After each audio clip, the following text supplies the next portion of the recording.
He got reincarnated with a totally broken ability combining theory and brute force to calculate the defeat of his enemies before the first hit even lands. In his past life, he was nothing but a terminally ill patient trapped in a bed, but now reborn as Louis Carril, he is a commoner with a perfect body who entered the elite academy just to break every single rule. While the nobles flex their magic and status, he uses pure physics and martial arts to absolutely wreck anyone who sleeps on him. He doesn't just withstand the pressure from the grandmasters, he dishes it back twofold. But the real secret is dark. There is a curse of fury inside him, and when he awakens, he does the impossible, fusing opposite elements to create a magic that has never existed in history. It all begins with our protagonist remembering his past life, where he was sick and weak.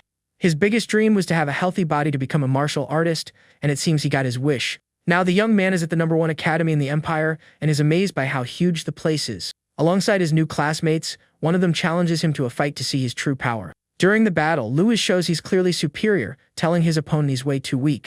In this new life, he finally got the strong and healthy body he always dreamed of having. On top of that, he can combine theory and strength to calculate the outcome of any battle. With all these powers, the protagonist believes he will finally achieve his dreams. But he was very mistaken. His body is taken over by a strange energy, and the boy enters a state of uncontrollable rage. Someone then explains that all of this is happening because of a curse he carries. A desperate girl yells for Louis not to give in to this curse.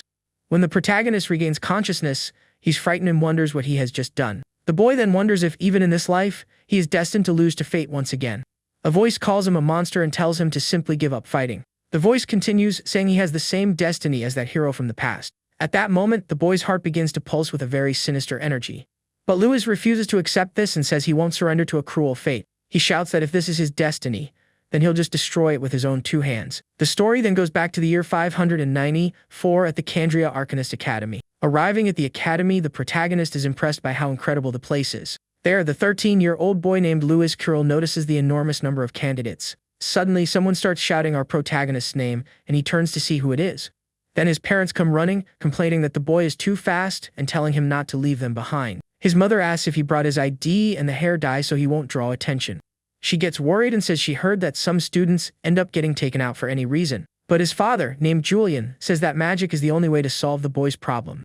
Besides, this is the only academy in the Northern Empire that accepts commoners in the entrance exam. The Candria Academy was truly the best choice they could have made at that moment. This institution was founded by the royal family and is one of the 10 best academies in the Empire. There, the strongest grandmasters in the Empire teach their students everything they know. In the last 10 years, several non-noble guardians have emerged from academies like this one, and most of these powerful warriors graduated from this very educational institution.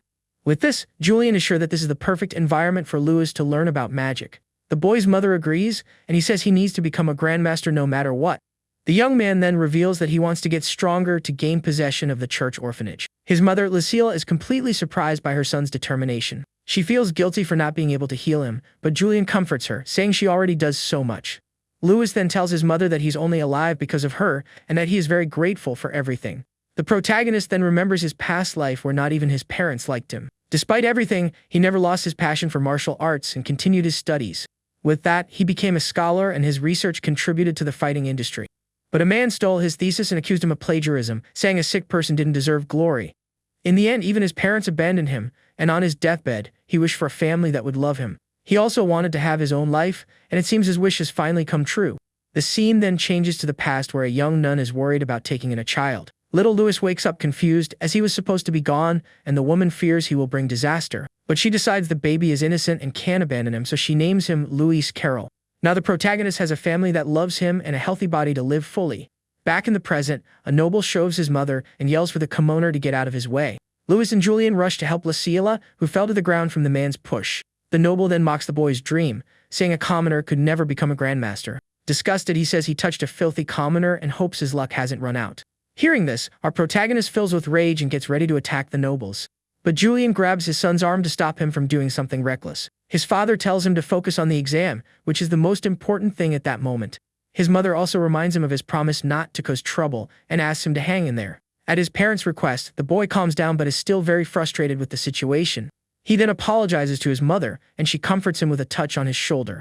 The nobles walk away, calling them trash and saying they're going to get their registration numbers. Suddenly, the crowd stirs and shouts for everyone to make way for a so-called Lord Cain. Then Cain Aranka appears, the heir of the Aranka family, and everyone is impressed by his noble appearance. Cain looks in our protagonist's direction with an air of superiority, irritating Louis. With a determined look, the young man promises that he will show his worth to all those nobles. But he turns to his mother and reassures her, saying he will pass the exam no matter what. The boy states with absolute certainty that he will become a grandmaster and surpass everyone. He is determined to learn magic to show his power to those who humiliated him. In his new life, he will become the strongest so he can protect the ones he loves. The boy looks at his family's picture and vows to protect everything that is precious to him.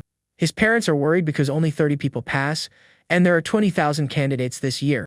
But Julian knows his son is more stubborn than anyone and won't give up easily. The father explains that their duty as a family is to support the boy in his decisions. Arriving at the exam site, Louis notices that all the other candidates are older than him. A man then floats in the air and announces that the Academy's entrance exam will begin. He introduces himself as Aronian Smith, the Academy's director and supervisor of the entrance exam. The candidates are surprised that the director and Grandmaster himself will be administering the test. In this world, there are 6 classifications for martial artists and arcanists, starting with apprentice. The title of Grandmaster is the 3rd highest, and those who hold it belong to the privileged class. The director then points to a staircase and says that the first test is to climb it. He continues, explaining that those who pass this first phase will be placed behind the upperclassmen. In total, there are 1,000 passes, and only those who grab one can proceed to the next test. As soon as the passes run out, the exam ends, leaving everyone else behind. With a shout to begin, the director signals the start of the test, and everyone runs desperately. Some confident candidates shout that the exam is a piece of cake and charge at the upperclassmen.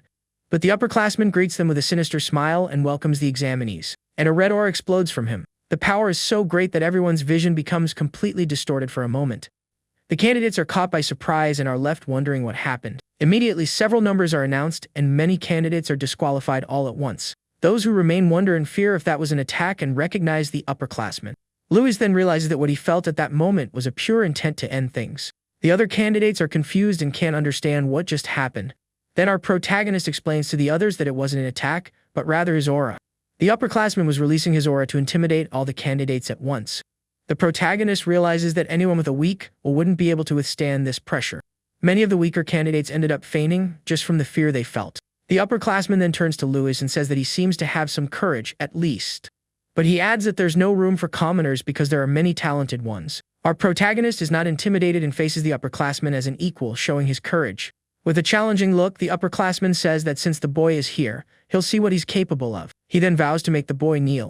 With that, the other candidates scream in pain and beg him to stop the attack. But our protagonist remains standing unaffected by the upperclassman's aura. Then Louis asks with a smile if this is all of his intent to end things. To our protagonist, this is nothing, as he has faced worse things in the past. The boy has fought against countless beasts and monsters to train his combat skills. Facing the intent to end things from wild creatures was his daily training. That's why the upperclassman's aura had no effect on him at that moment. The upperclassman is completely shocked to see that the boy was not affected by his aura. With a confident smile, the young man says that it simply won't work on him. Then the protagonist gets ready to show what a true intent to end things is. The boy is determined to show all the nobles what a real intent is. He is going to teach them what it means to feel true fear for the first time. His aura expands throughout the entire area with impressive force and pressure. The other nobles who are watching are completely shocked by the boy's power.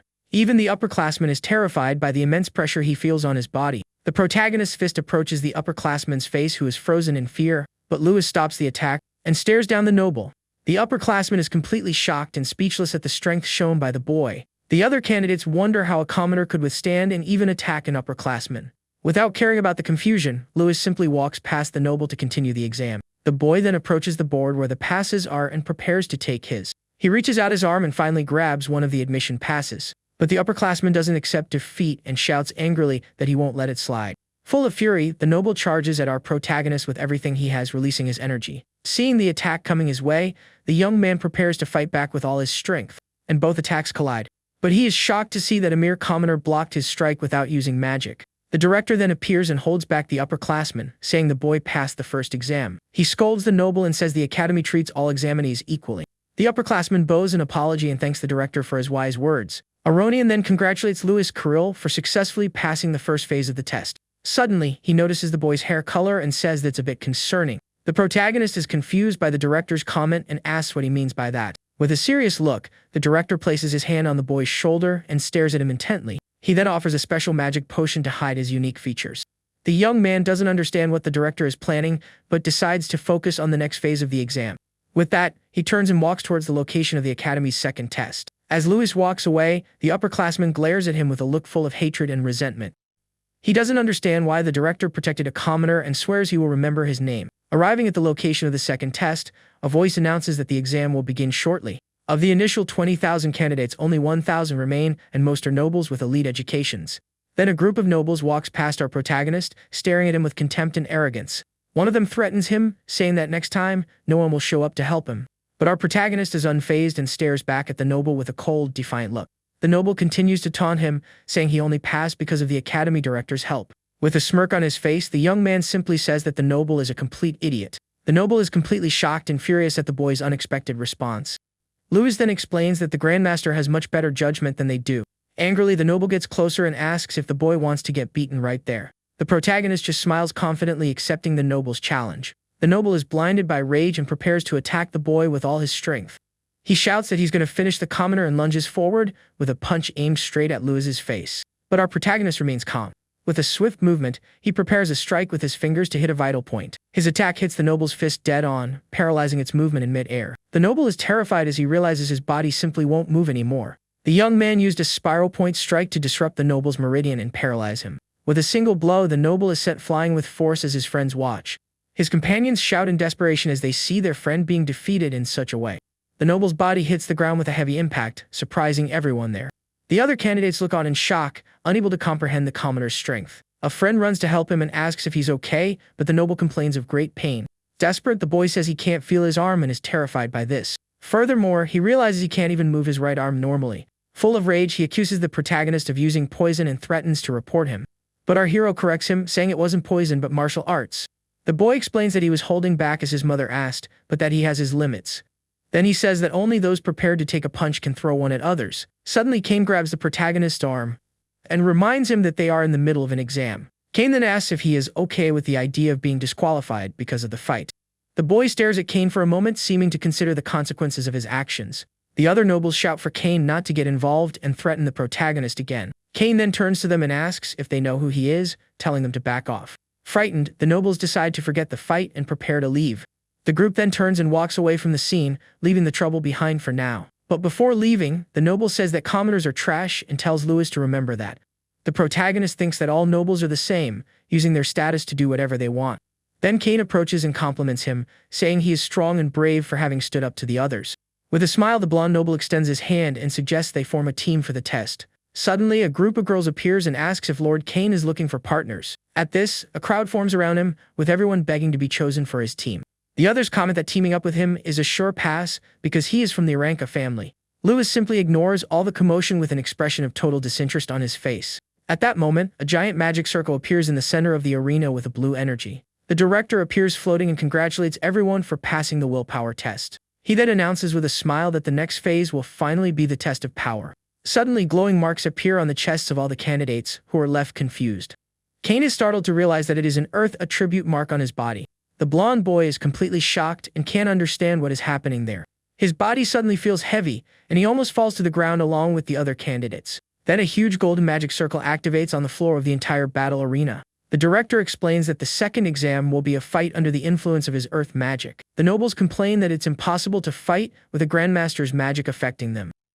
One of them then points in shock at someone who is walking as if it were nothing. It's Kane who, despite the difficulty, manages to stay on his feet under the immense magical pressure. With an expression of effort, he looks ahead, surprised by what he is seeing. The person Kane was seeing was Louis, who was managing to walk despite the magical pressure. The young man steps onto the stage, shocking all the candidates present. The director then smiles at the boy and says he was the first to arrive once again. The others recognize the boy and are shocked by the intense pressure he is enduring. Kane can barely stand and wonders how the commoner is handling this pressure so easily. The director then warns that only those who are standing will be able to participate in the next test. With a wave of his hand, the Grandmaster prepares to summon something into the battle arena. Then an arsenal of weapons appears, and he tells the candidates to choose whatever they want. As a sword is thrown, with a quick and firm movement, the boy's hand grips the hilt of one of the swords. The protagonist then grabs two swords and shows he is ready for the upcoming combat. The other candidates can barely handle the weight of the weapons, and the director gives a final warning. He then asks if everyone is ready and gives the signal for the start of the final exam. With a smile on his face, the director orders everyone to release the bonded slimes. The candidates look around, confused as they can't see anything different in the arena. They wonder what bonded slimes are, but no one there knows the right answer. But our protagonist notices something and looks up with a very attentive gaze. Suddenly, several blue spheres begin to fall from the sky towards the candidates.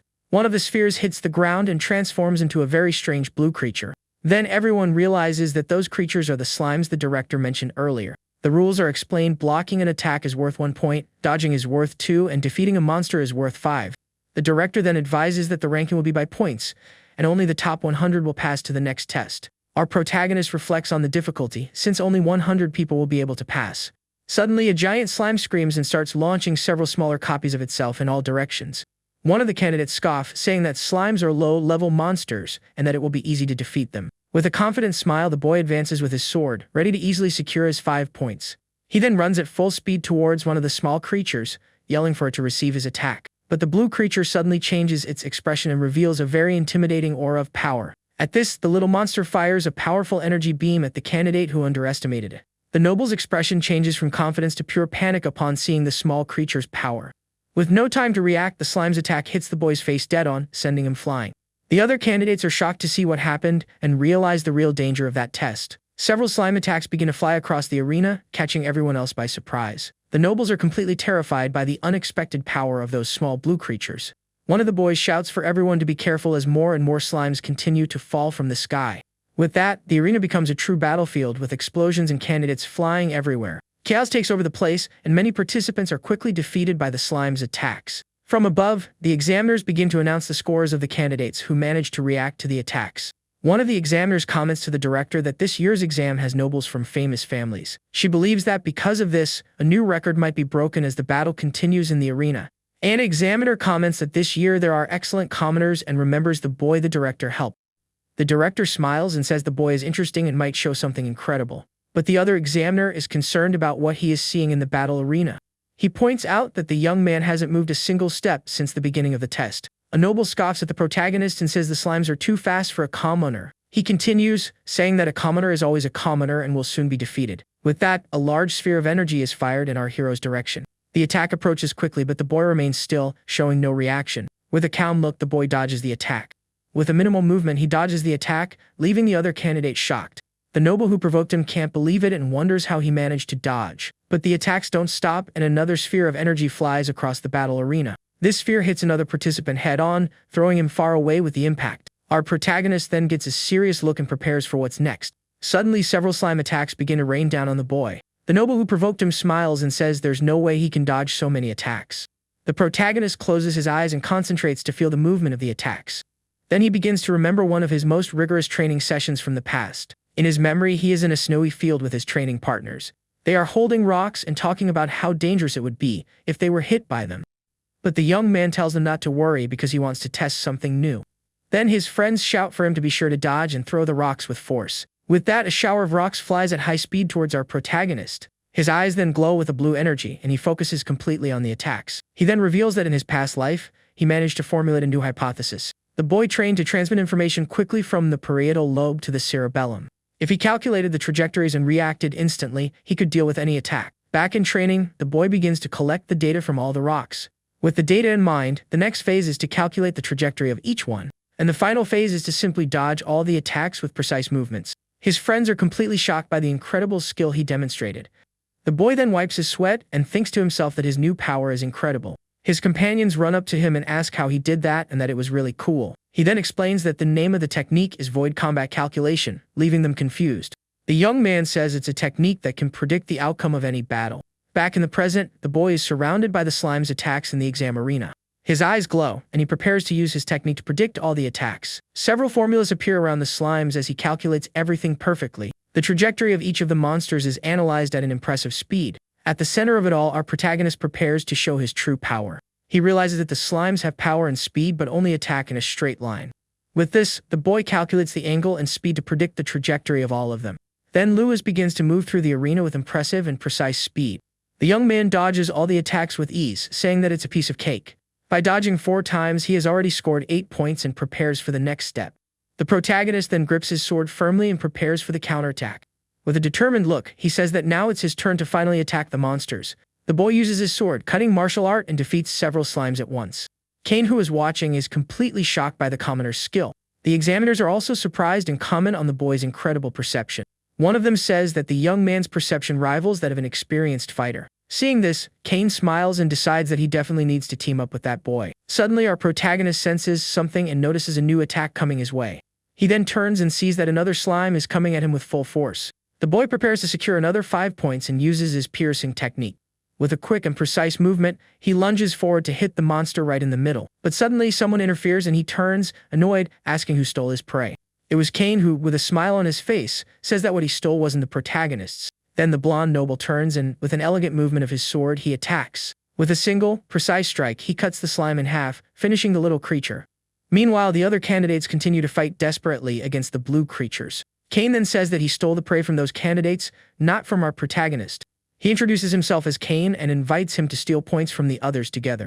Our protagonist stares at the noble with a serious and very suspicious look at the proposal.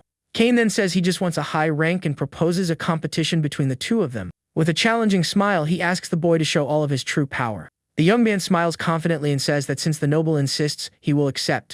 With that, he grips his sword tighter and prepares for the start of the competition. Lewis then proposes that the loser does whatever the winner says, leaving Kane surprised. The two stand back to back, ready to finally begin the great contest. A group of archers notices that the two have teamed up and sees a great opportunity. The group's leader then smiles sinisterly and prepares to attack the pair. Suddenly, a slime is thrown in their direction, catching everyone completely by surprise. He then shouts for his companions to get ready and draws his bowstring. At that moment, a sphere of blue energy flies towards the competing duo. Our protagonist notices the attack and his eyes glow with his special ability. He then moves quickly and positions himself in front of Kane to block the attack. But that wasn't all, because several arrows are also fired in their direction, hitting the protagonist.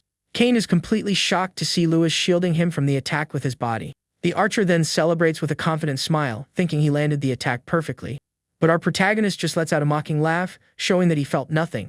As the dust settles, the archer is completely stunned by what he is seeing.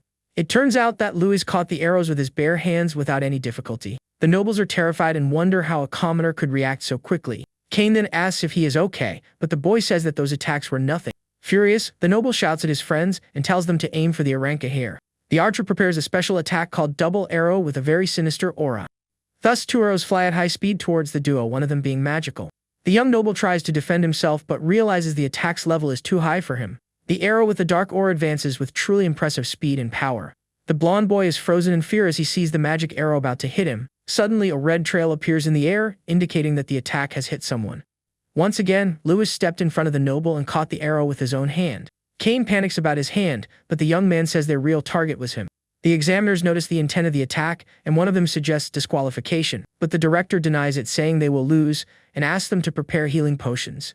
Meanwhile, in the arena, the protagonist asks for Kane's name and calls him to action. With a smile, he holds the sword like a bat and asks if the noble knows baseball. Then the boy uses his sword to bat a slime towards the enemy archers. Using his special ability, the boy calculates the perfect trajectory for his attack. His eyes glow with a blue energy, and he prepares to swing with all his might. Then Lewis hits the slime with his sword as if it were a real baseball bat. The creature flies across the arena at high speed towards the group of enemy archers. They look up in terror as they realize the monster is heading straight for them. The slime hits the group's leader head-on, sending him flying with the force of the impact. His companions are also caught in the explosion and fly together into the stands. The noble then falls to the ground completely defeated and is disqualified from the entrance exam. Our protagonist celebrates his first point, and Kane finds the commoner's game interesting.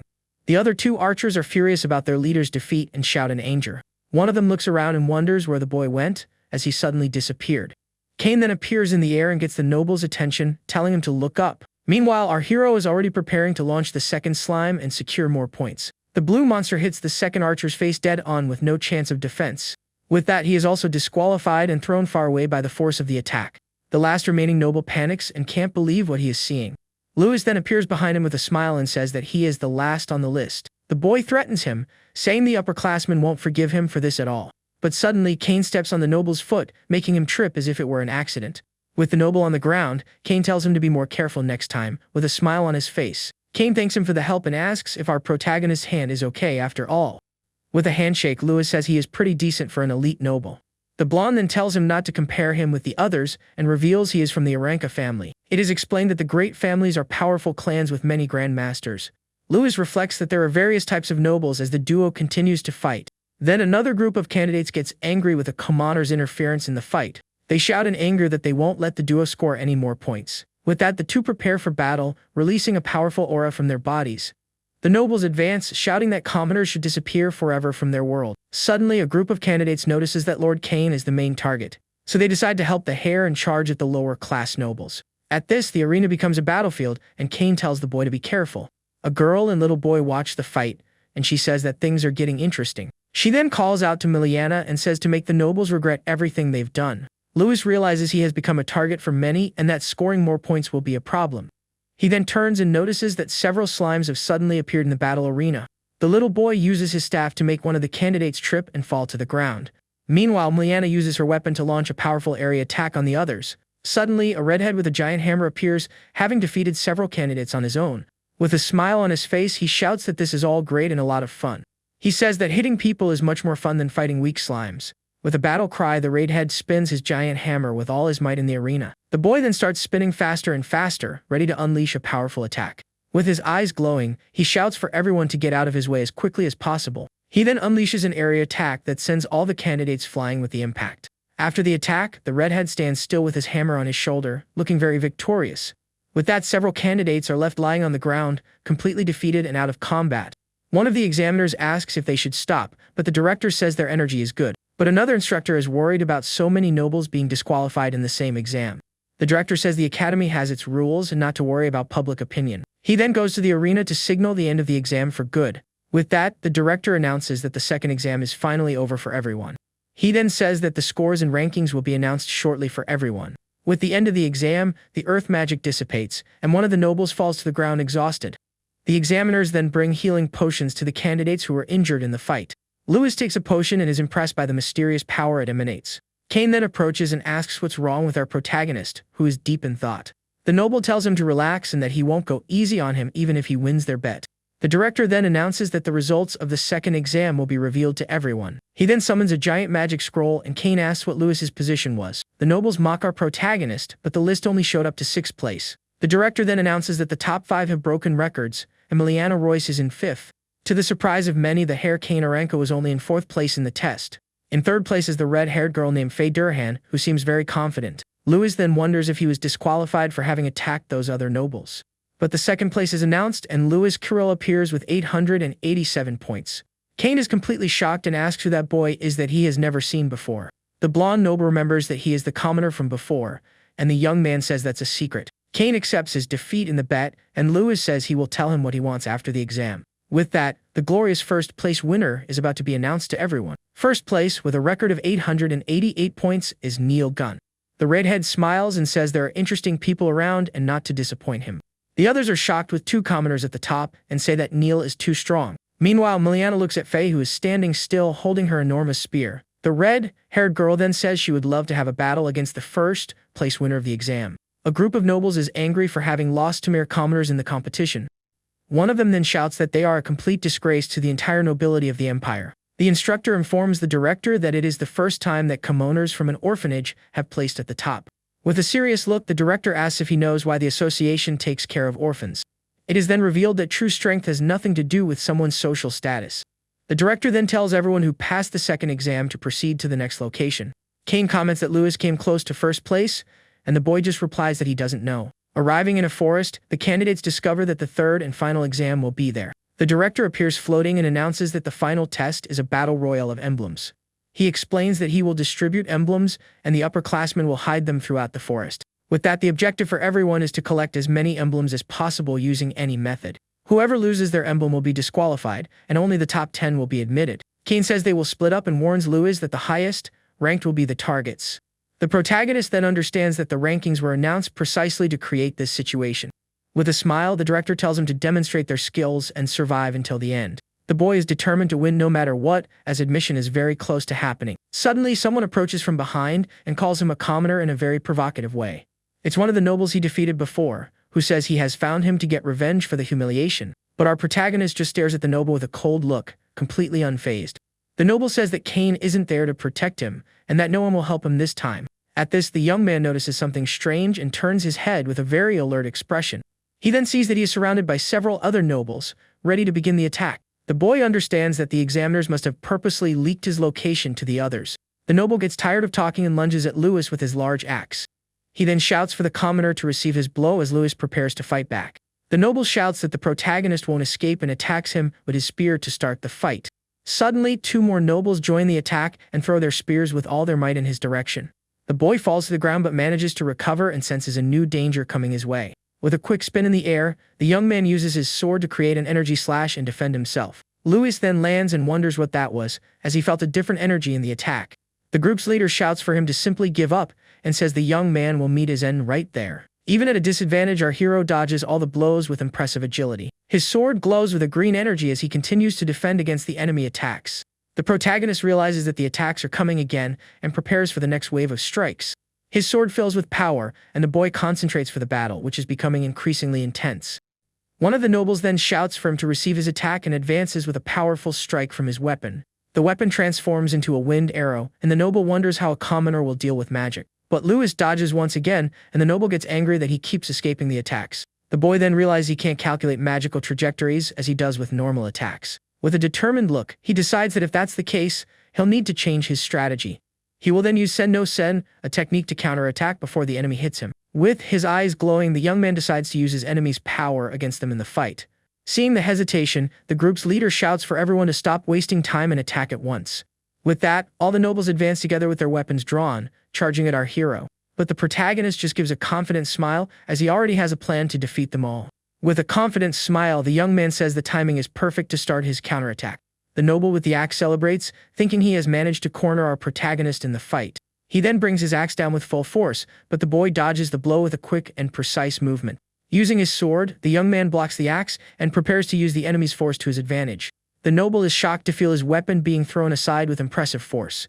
With that, the axe hits another noble who is attacking from behind Louis in the battle. At this, one of them screams in pain as he is hit in the eyes by one of the spears that flew during the confusion. From a treetop, another noble launches a powerful green energy attack in his direction. But in the blink of an eye, our protagonist appears right behind him, to the attacker's surprise. The boy then uses him as a shield, and the magic arrow hits him head-on, causing great damage. The noble falls to the ground, defeated and furious, while the young man picks up his spear to continue the fight. With the new weapon in hand, the protagonist prepares to show off his skills with the spear. He then throws the weapon with absurd force towards another enemy. The attack hits a tree head-on, and the explosion sends the noble who is there flying far away. The boy then starts moving at high speed and defeats the remaining nobles with ease. After defeating them all, the nobles' emblems fly into the sky as a reward for the victory. With a quick movement, our protagonist catches the emblems in the air and holds them firmly. He then turns to the defeated and says he will take their emblems as a prize for the fight. Suddenly, a stronger noble appears and shouts not to think too much and to attack with full magic. But to everyone's surprise, Cain appears there and asks if the noble was talking to him by any chance. Leaving Louis surprised by the scene, Cain then says it's a shame, but the noble won't be able to use magic anymore in that exam. Shocked, the man asks why Cain is there since his friends were supposed to be holding him back. The blonde then says he made them tell him the whole plan and that they underestimated the Aranka family. Full of rage, the noble shouts that he doesn't care and that he will finish both of them anyway. But before he could do anything, a crossbow bolt hits him right in the chest. The protagonist then turns to Cain and thanks him for being safe there with him. Cain says they were just low-level nobles and offers the emblems to our hero. He asks if the boy wants help, but Louis says no and that he solves his own problems. Suddenly, a girl appears, clapping her hands, and says this is the guy she finally acknowledges. The redhead then approaches and, with a serious look, challenges our protagonist to a fight. Cain then explains that she is Faye Durahan, the powerful daughter of one of the Empire's grandmasters. The young man asks if she is his friend, but the noble denies it and says that girl is not his friend. He admits that he has fought her before but let his guard down, so Louis says he lost the fight. The girl gets annoyed, and Cain says it's better to ignore her so they can go collect more emblems. Hearing this, she calls them cowards and asks if they are running away because they can't win. With that, Louis accepts the challenge and says he wanted to see how an heir of a great family fights. The redhead then smiles and says that to be fair, she will fight without using any magic. Then Faye lunges forward with a jump and prepares her special attack called Crushing Holy Spear. Our protagonist's eyes glow with a blue energy as he prepares for combat. The boy manages to block the powerful attack from Faye's spear with a precise and quick movement. The girl is surprised and with a smile on her face, compliments her opponent's incredible skill. Our protagonist also compliments her, saying she is very good and grips the weapon firmly. Faye wastes no time and spins her spear with speed. At the same time, the protagonist lets go of the spear so as not to be cut. With a shout, the redhead tells them to continue the fight and advances with another powerful attack. She then leaps into the air and prepares to use her Holy Spear technique once again. The attack hits the ground and causes a huge explosion, but the boy manages to dodge in time. From a distance, two examiners observe the explosion and comment on the intensity of the battle. One of them says that her speed and power are perfect, as expected from a fighting genius, but the other says the commoner is impressive and wonders how long he will last. At that moment, the director appears floating and asks who they think will win the contest. The director then says he likes the boy but that he can't beat Faye, leaving the other confused. He explains with a serious look that a battle is a clash of body and will between fighters. In the arena, the protagonist faces the dust kicked up by the explosion and prepares for the next move. Faye doesn't give up and advances with a sequence of attacks called Swift Holy Spear with all her might. The boy uses his calculation ability to predict the multiple trajectories of her attack. The girl gets frustrated upon realizing that he is managing to defend against all of her strikes. Suddenly, the protagonist finds an opening. The girl's left hand is a weak point. The young man uses his sword to defend against the redhead's attack, who is surprised by his strength. With a firm movement, Lewis manages to deflect the girl's spear to the side with his hand. Faye gets annoyed with the boy's resistance and tries to push him with all her strength, but our boy jumps behind the girl and lands without difficulty. The Harris says that not even the young master Aranka managed to dodge all of her blows, but our protagonist says it's not that hard if you watch very carefully. Annoyed, Faye asks how he will deal with her next attack, and her spear begins to glow. With that, she leaps at high speed. Then the redhead uses her Crescent Fall Holy Spear to attack with full force from above. The boy analyzes the technique and realizes that spears have various attack and defense movements. Combined with the weapon's reach, he understands that the girl's technique is quite problematic. But he also realizes that at the same time, there are several fatal weaknesses in this fighting style. The warrior begins to spin her spear even faster. Our hero then says that one of her vulnerabilities is in close quarters combat. His eyes glow with lightning, and he says that if he times it right, he can get close to her. With that, he decides to counterattack and uses his swordsmanship technique called Sword Dance. But the girl senses his intention and says with a smile that she knows exactly what he's planning.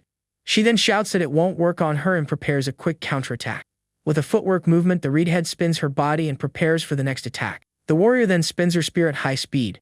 Our protagonist is completely shocked by the force and skill of her technique in the fight. The redhead then shouts that her family's holy spear has no weaknesses and tells Lewis to get ready. With that, the spear tornado heads towards the boy, who prepares to defend himself. The examiners praise her talent, as her father only learned this technique at 16. But our hero says it's a shame and prepares to use one of his sword techniques. He then uses his sword to protect himself from the blow. The boy reveals that the spear's other weakness is the high stamina consumption for the user. If he continues to defend with precision, an opening will surely appear in the battle. The girl continues her relentless attack, not realizing what the protagonist was planning. Suddenly, the young man's eyes glow with energy, and he sees the opening he was waiting for. With a shout, he leaps into the air and comes down with his sword to strike the girl head on. But to his surprise, the tip of his sword simply breaks. The piece of the blade falls to the ground, rendering our protagonist's weapon useless at that moment. Lewis is stunned by what happened and can't believe his bad luck in the fight. Faye also seems surprised by the unexpected outcome of their confrontation. She then compliments him and says that if the sword hadn't broken, he would have managed to counterattack. The boy confirms this and says it seems his luck is terrible for that to have happened. The girl asks if he held back, and he says it's a habit to observe before fighting. With a smile, Lewis says that now he will finally fight her seriously in the battle. The redhead points out that the boy's weapon is gone, but he doesn't seem to care. With a movement of his hand, the young man prepares to show his true skill. He then reveals that he is actually much better with his fists and assumes a fighting stance. Faye watches him carefully and thinks that he has no openings in his combat posture. The white-haired boy remains calm and focused, waiting for his opponent's next move. Suddenly, she finds an opportunity and shouts that now is the time to attack with everything she has. With a powerful impulse, the girl advances with impressive speed towards him. The examiners wonder what he did, and the director says his attack pierces defenses. The red-haired warrior shouts that the battle isn't over yet and continues her attack without hesitation. She then throws the broken tip of her spear like a projectile to hit him from a distance. With glowing eyes, she shouts that if one approach doesn't work, she'll try something else. Upon landing, the girl prepares to use an area attack with the rest of her spear. Louis looks up, surprised by his opponent's new strategy in the final battle. Then the redhead creates several copies of herself, and they all advance to attack at the same time. The copies glow with a red energy and rush to surround the commoner from all sides. With that, all attacks concentrate on a single point to defeat him once and for all. But our protagonist just gives a slight smile, showing that he isn't the least bit worried. He then shouts, "So what?" and releases several energy hands to defend against the attack. One of the phantom hands catches the tip of the girl's spear, stopping the blow in mid-air. With a firm grip, the energy hand manages to completely stop the warrior's attack. With that, a large energy explosion occurs, and the astral hands block all the attacks. The red-haired girl is completely shocked and shouts, not understanding what just happened. The director then explains that the boy seems to be stopping the spear's rotation with a special technique. He says he has never seen anything like it, and that a commoner stopping the Durhan technique is incredible. With his eyes glowing, Louis uses his energy hands to push the girl away. The young man then releases a shockwave that throws the Harris back with great force. Faye plants her spear in the ground to stop, raising a huge cloud of dust with the impact. Annoyed with the situation, the girl curses and can't believe she was outmatched in that way. She then gets up and asks what kind of strange technique he used in the fight. Our hero explains that it's a type of parry from martial arts to cancel the force of the blow. The raid head is completely confused by the explanation and doesn't understand anything about the technique. Lewis then tells her to just think of it as a technique and advances for the final attack. Surprised by his speed, the Harris barely has time to react to the boy's movement. With incredible speed, the protagonist runs towards the girl to end the fight. His feet move so fast that he seems to glide across the ground. The young man creates several images of himself, confusing the warrior with his movement. Faye then swings her spear in a wide arc to try to hit all the copies at once. But our protagonist dodges her attack with ease, creating more and more false images. Kane, who is watching, is shocked and wonders if it's an optical illusion. He then says the boy's movement is like a butterfly's and is impressed. The redhead shouts in frustration, because even with him right in front of her, she can't hit him. It is explained that this is an elegant technique from a legendary boxer called the butterfly step. With this light and difficult-to-rhythm movement, our hero can dodge anything. The boy says this technique is perfect for the situation and gets closer for the final attack. With a precise punch, Lewis hits the girl dead on and sends her flying with the blow. The impact of the punch is so strong that the warrior is thrown with impressive force. Kane is completely speechless and says it's unbelievable that he defeated Faye. The director is also shocked by the result and says that it was quite unexpected. He comments that few can beat Faye without magic and the commoner might be a combat genius. Our protagonist stands victorious while the girl is lying on the ground, defeated. But she gets up and says it's not over yet, introducing herself as Faye of the Durahan family. Lewis just stares at his opponent with a calm expression, preparing to continue the fight. The young man thinks that because she is from a great family, she can't lose so easily. The redhead then advances with a powerful kick, and a red aura envelopes her entire body. The protagonist realizes that she has abandoned the spear and will use martial arts based on it. With a shout, the Harris charges at the boy to hit him once and for all. Our hero then assumes a Wing Chun stance, preparing for the counter-attack. With the Paxo technique, the young man prepares to deflect the girl's attack with his hands. The warrior then shouts the name of her attack, Crushing Fist, and advances with a powerful punch. The two then clash in a final confrontation, and a great wave of energy spreads out. The protagonist feels the impact of the blow and compares it to the power of a 1-inch punch. He compliments her technique, and the redhead says her family isn't just about battle spears. With that, the girl shouts the name of her attack and launches several energy fists at once. Lewis smiles and accepts the challenge, preparing to use his boxing martial arts. Then the two clash once more. He thinks that fighting a strong opponent is the dream he always wanted. A strange energy consumes him, and his heart begins to pulse with a sinister red aura. With that, the protagonist's eye glows intensely, showing that he is losing control. A demonic shadow appears behind him as he shouts for them to enjoy the fight more. Seeing the sudden change, the red-haired warrior gets scared and asks what is happening. The girl sees a huge demonic face in front of her, feeling intimidated. Frightened, the Harris realizes that her body simply cannot move at all. Without mercy, the boy strikes his opponent's face, throwing her with force, sending the girl flying far away. Seeing the scene, the director is completely shocked and wonders what that was just now. The two are thrown far away by the force of the impact, surprising everyone watching. The girl then falls to the ground hard and ends up hitting a tree with the recoil of the blow. From afar, Kane and another student watch the scene, worried about the young warrior's condition. The two are shocked and can't believe that a mere commoner managed to corner the Harris. Kane's friend then feels a strange pressure and holds his head in pain and confusion. Suddenly, Brian starts to feel sick, and his friend worriedly asks what's wrong with him. The boy says he feels ill and becomes terrified as he realizes what might be happening. He then feels the protagonist's sinister energy and wonders if it is what he thinks it is.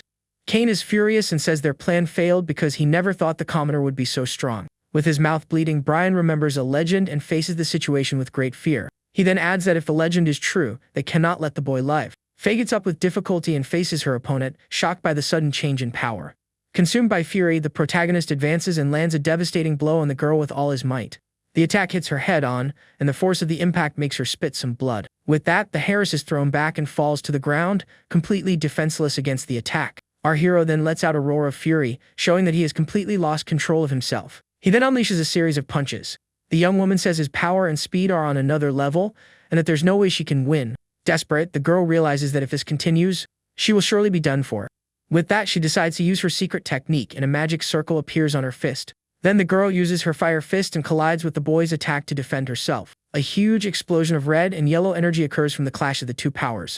The Harris screams in pain as she is caught in the explosion, and is thrown far away with great force. With the impact, she flies through the forest, breaking several trees with her body at high speed. Our protagonist seems to be returning to normal.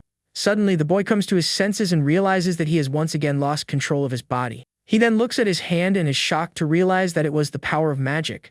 Kane runs to help him and asks if he is okay, but the young man is worried about the girl. Suddenly, an upperclassman appears and announces that the candidate lost his emblem during the fight. With a victorious smile, the man then says that the protagonist has been disqualified from the exam. Lewis looks at his chest and realizes that his admission emblem is catching fire out of nowhere. Then the small flame consumes the entire emblem, turning it to ashes in an instant. The upperclassman shouts that he lost, but Kane defends him, saying it was just an accident. But the man says the director saw everything and asks if Kane is going to help a cheating commoner. With that, the examiner grabs him and shouts that trash like him should disappear forever. Suddenly, a voice shouts for him to wait, and the red-haired girl appears, badly injured but standing. Kane and the upperclassmen are completely shocked to see that the young woman is still conscious. The protagonist is also surprised by the scene and stares at the girl, not knowing what to say. The Harris then approaches and asks if the boy is safe, leaving him very confused. The man is furious and asks if she wants to be disqualified for protecting a commoner. But the young woman shouts for him to shut up and says she knows his emblem was burned. Faye apologizes to Lewis and Kane is shocked by the scene, but the boy takes all the blame. She then says that he won and proposes a new fight when they both get into the academy. The examiner scoffs at the idea and asks how they will pass if he only has 4 emblems. The red-haired girl then tears a piece of her clothing with her emblems to give to the boy. She then extends her hand and tells him to take it, as that is the reward for defeating her. With this, the young man now has a total of 14 emblems and can pass the final exam. The warrior then reinforces that his emblem burned after the fight and that it counts. The upperclassman is furious with the girl's attitude and shouts her name with great anger, but the redhead ignores the man and gets Kane's attention, who is surprised by her attitude. She then says she won't accept the weak passing while those who deserve it are failed. At this, the young woman kicks the tip of her spear into the air with a quick and precise movement. She then asks what happens if the 10th place finisher has 14 or more emblems in total. Kane then gives a smile and says that by coincidence, he was thinking the same thing as her. The girl says he's not so dumb, and the two run off to collect more emblems together. The protagonist just watches the scene with a smile as the upperclassman walks away, very annoyed. Suddenly, the director appears and says that Lewis has been disqualified and will be escorted out. The upperclassman then glares at him and tells the boy not to think that this is all over. The noble says that if Faye defeats other candidates, Lewis will surely pass the exam. With a sinister look, the upperclassman says it wouldn't be strange if a candidate was taken out by accident. The other noble encourages him to do it and hopes the protagonist isn't like the other weaklings. A sinister entity then remembers the feeling from before and talks about Lewis's true identity. The director says that martial arts are strong, but alone, they can't match magic. Looking at the academy, the boy thinks he needs to learn to fuse magic and martial arts. Leaving the place, the boy worries about his torn clothes and how he will explain everything to his mother.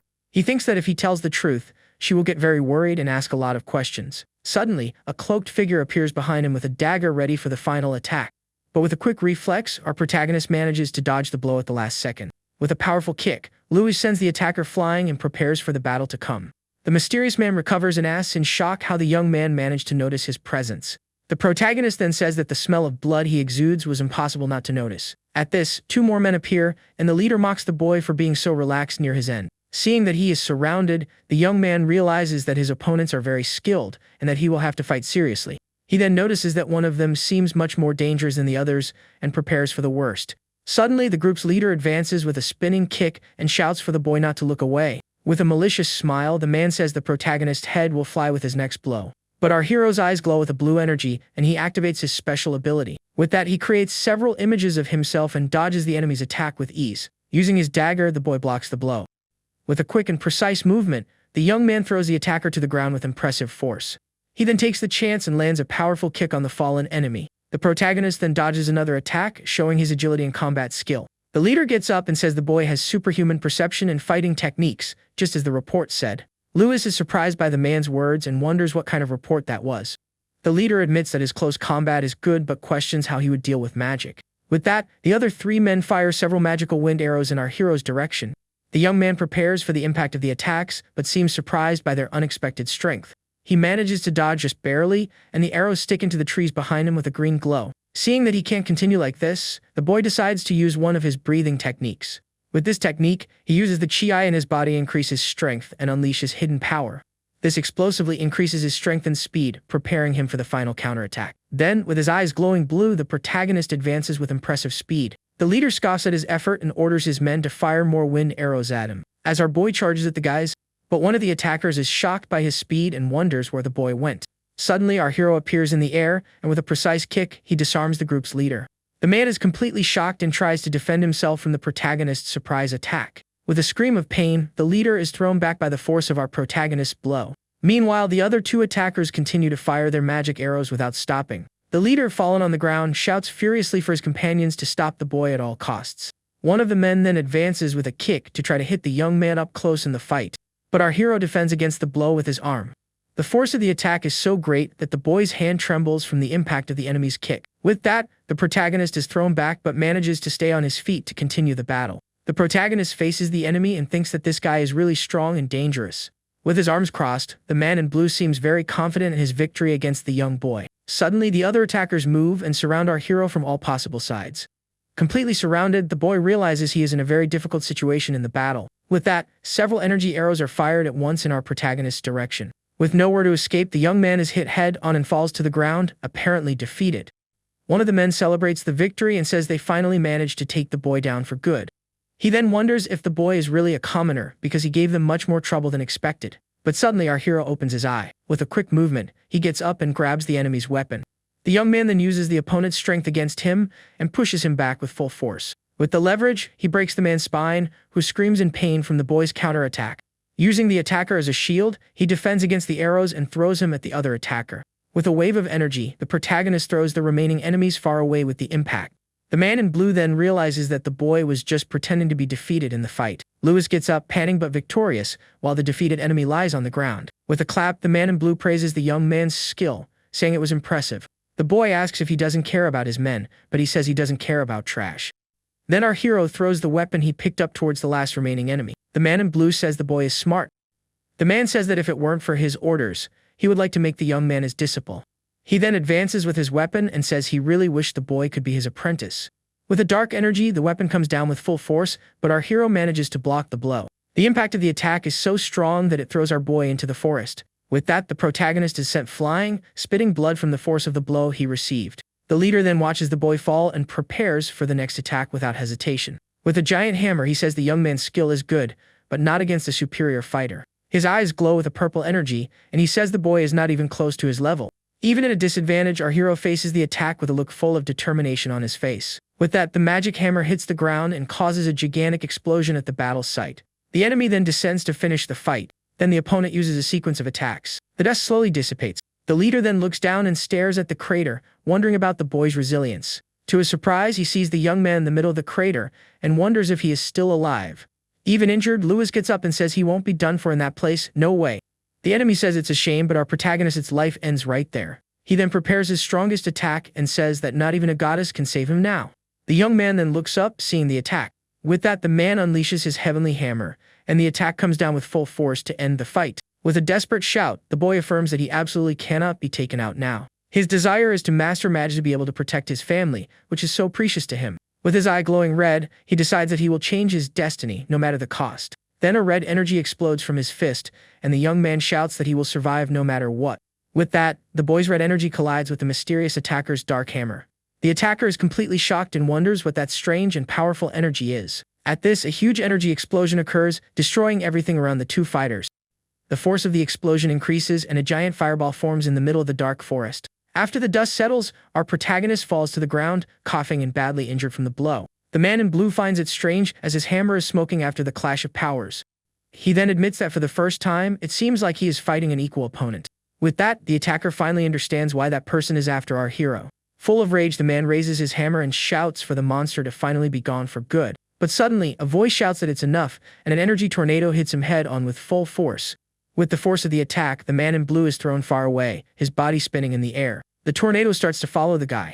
Completely surprised, the attacker faces the energy and wonders what all that power is, hitting him head-on. And the man screams in pain from the attack. Lying on the ground, our protagonist also observes the scene and wonders what is happening. Suddenly, a figure appears. Our protagonist recognizes the man and is shocked to see the academy's director there. The Grandmaster praises him for having suppressed his fury and offers him a magic potion. With that, the boy takes the flask and drinks all the liquid at once to heal his wounds. Meanwhile, the blue attacker falls to the ground. Furious, the director asks who gave the order to attack one of his academy's examinees. The man then calls him Grandmaster and tells him not to think he can protect the monster. Aronian glares at the attacker with a serious look, but the man just smiles sinisterly and says that this is all just the beginning of the plan. Suddenly, the attacker's body explodes, scattering blood all over the dark forest. The director wonders if it was self-inflicted and if the Assassin's Guild is behind all this. Lewis then gets up, impressed by the power of the advanced healing potion he drank.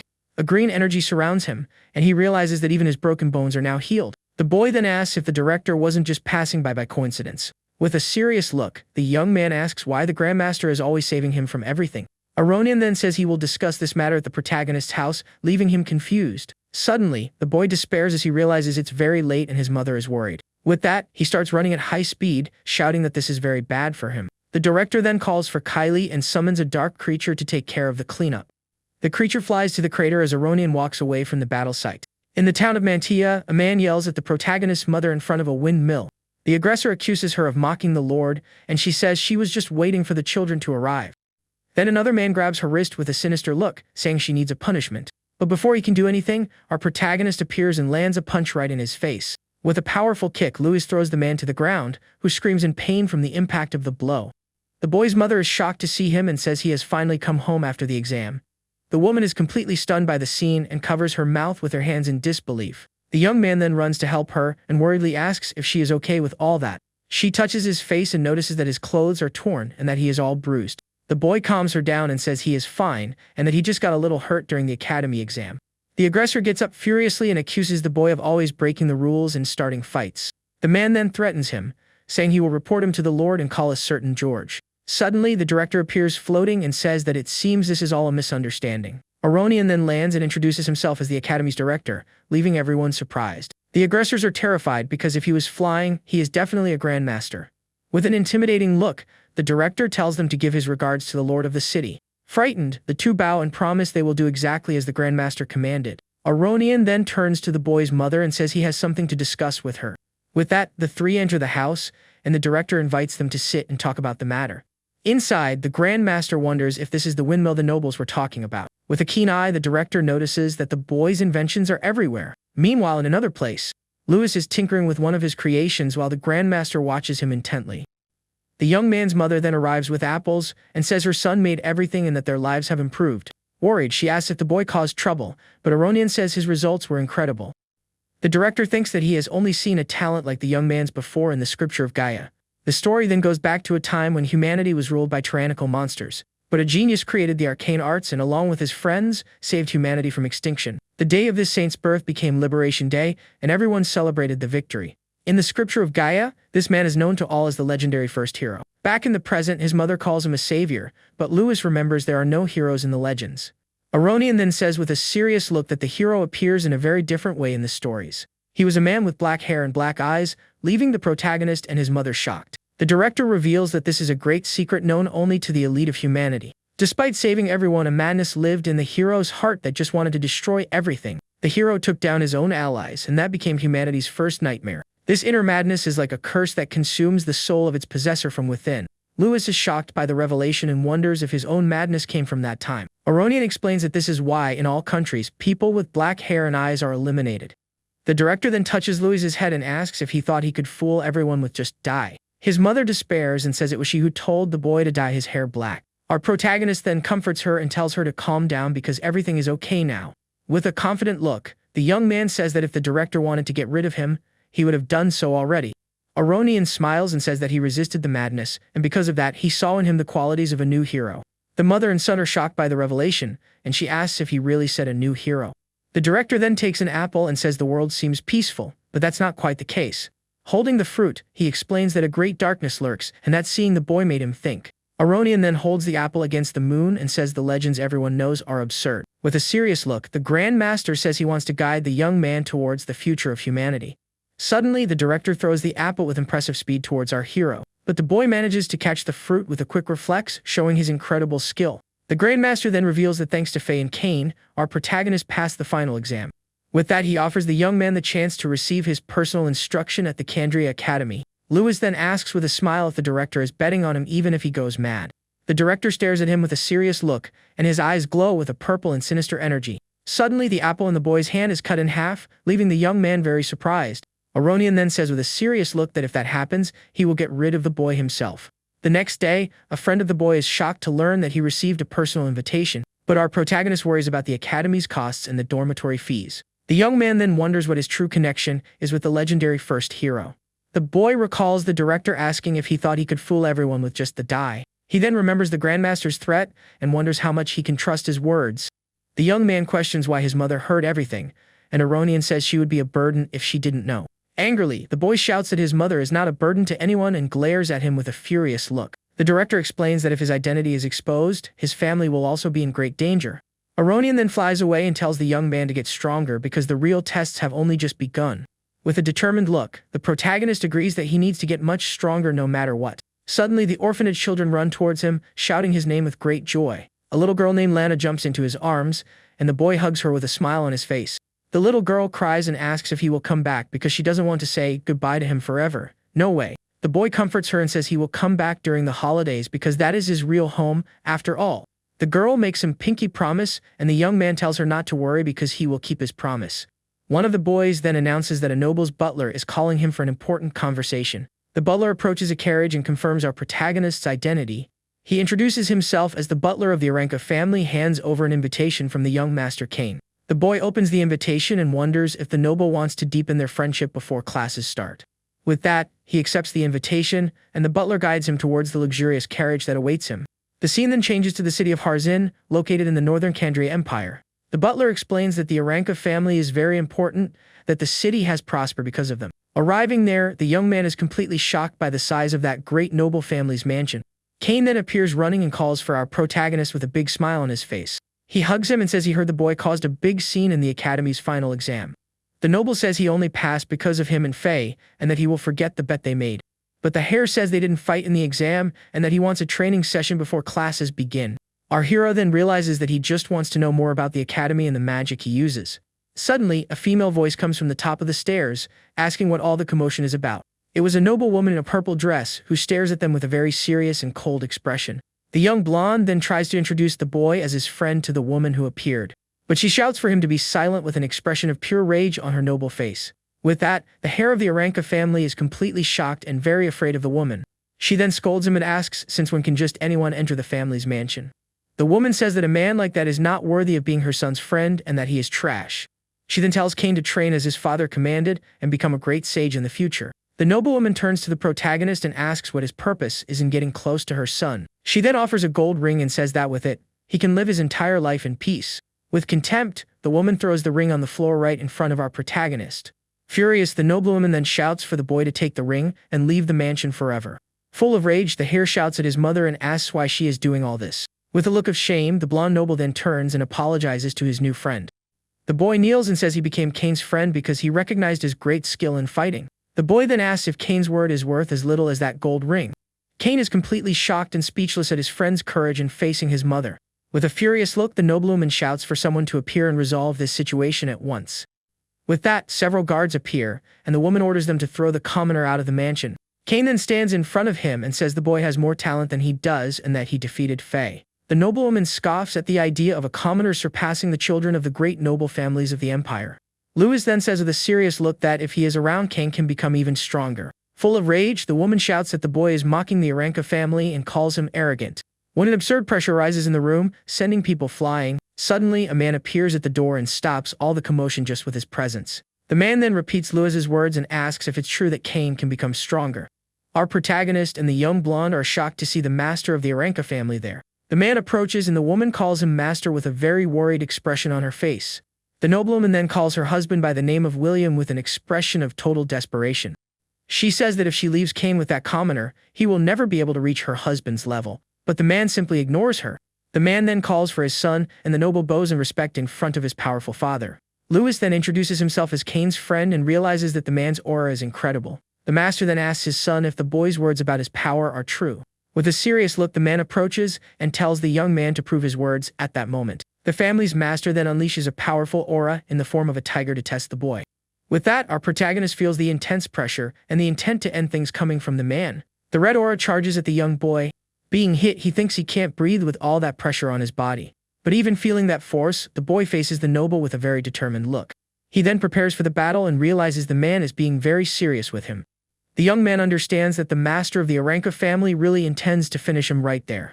With a sinister look, the older noble continues to release his energy without any mercy. The pressure is so great that the boy feels as if his soul is being torn from his body. He is impressed by the Grandmaster's willpower and finds it terrifying. But the young man says that, as expected of a Grandmaster, that power was truly incredible. Our hero reveals that because he has hunted monsters, he has built up resistance to this kind of intent. With that, an orange energy begins to explode from his body.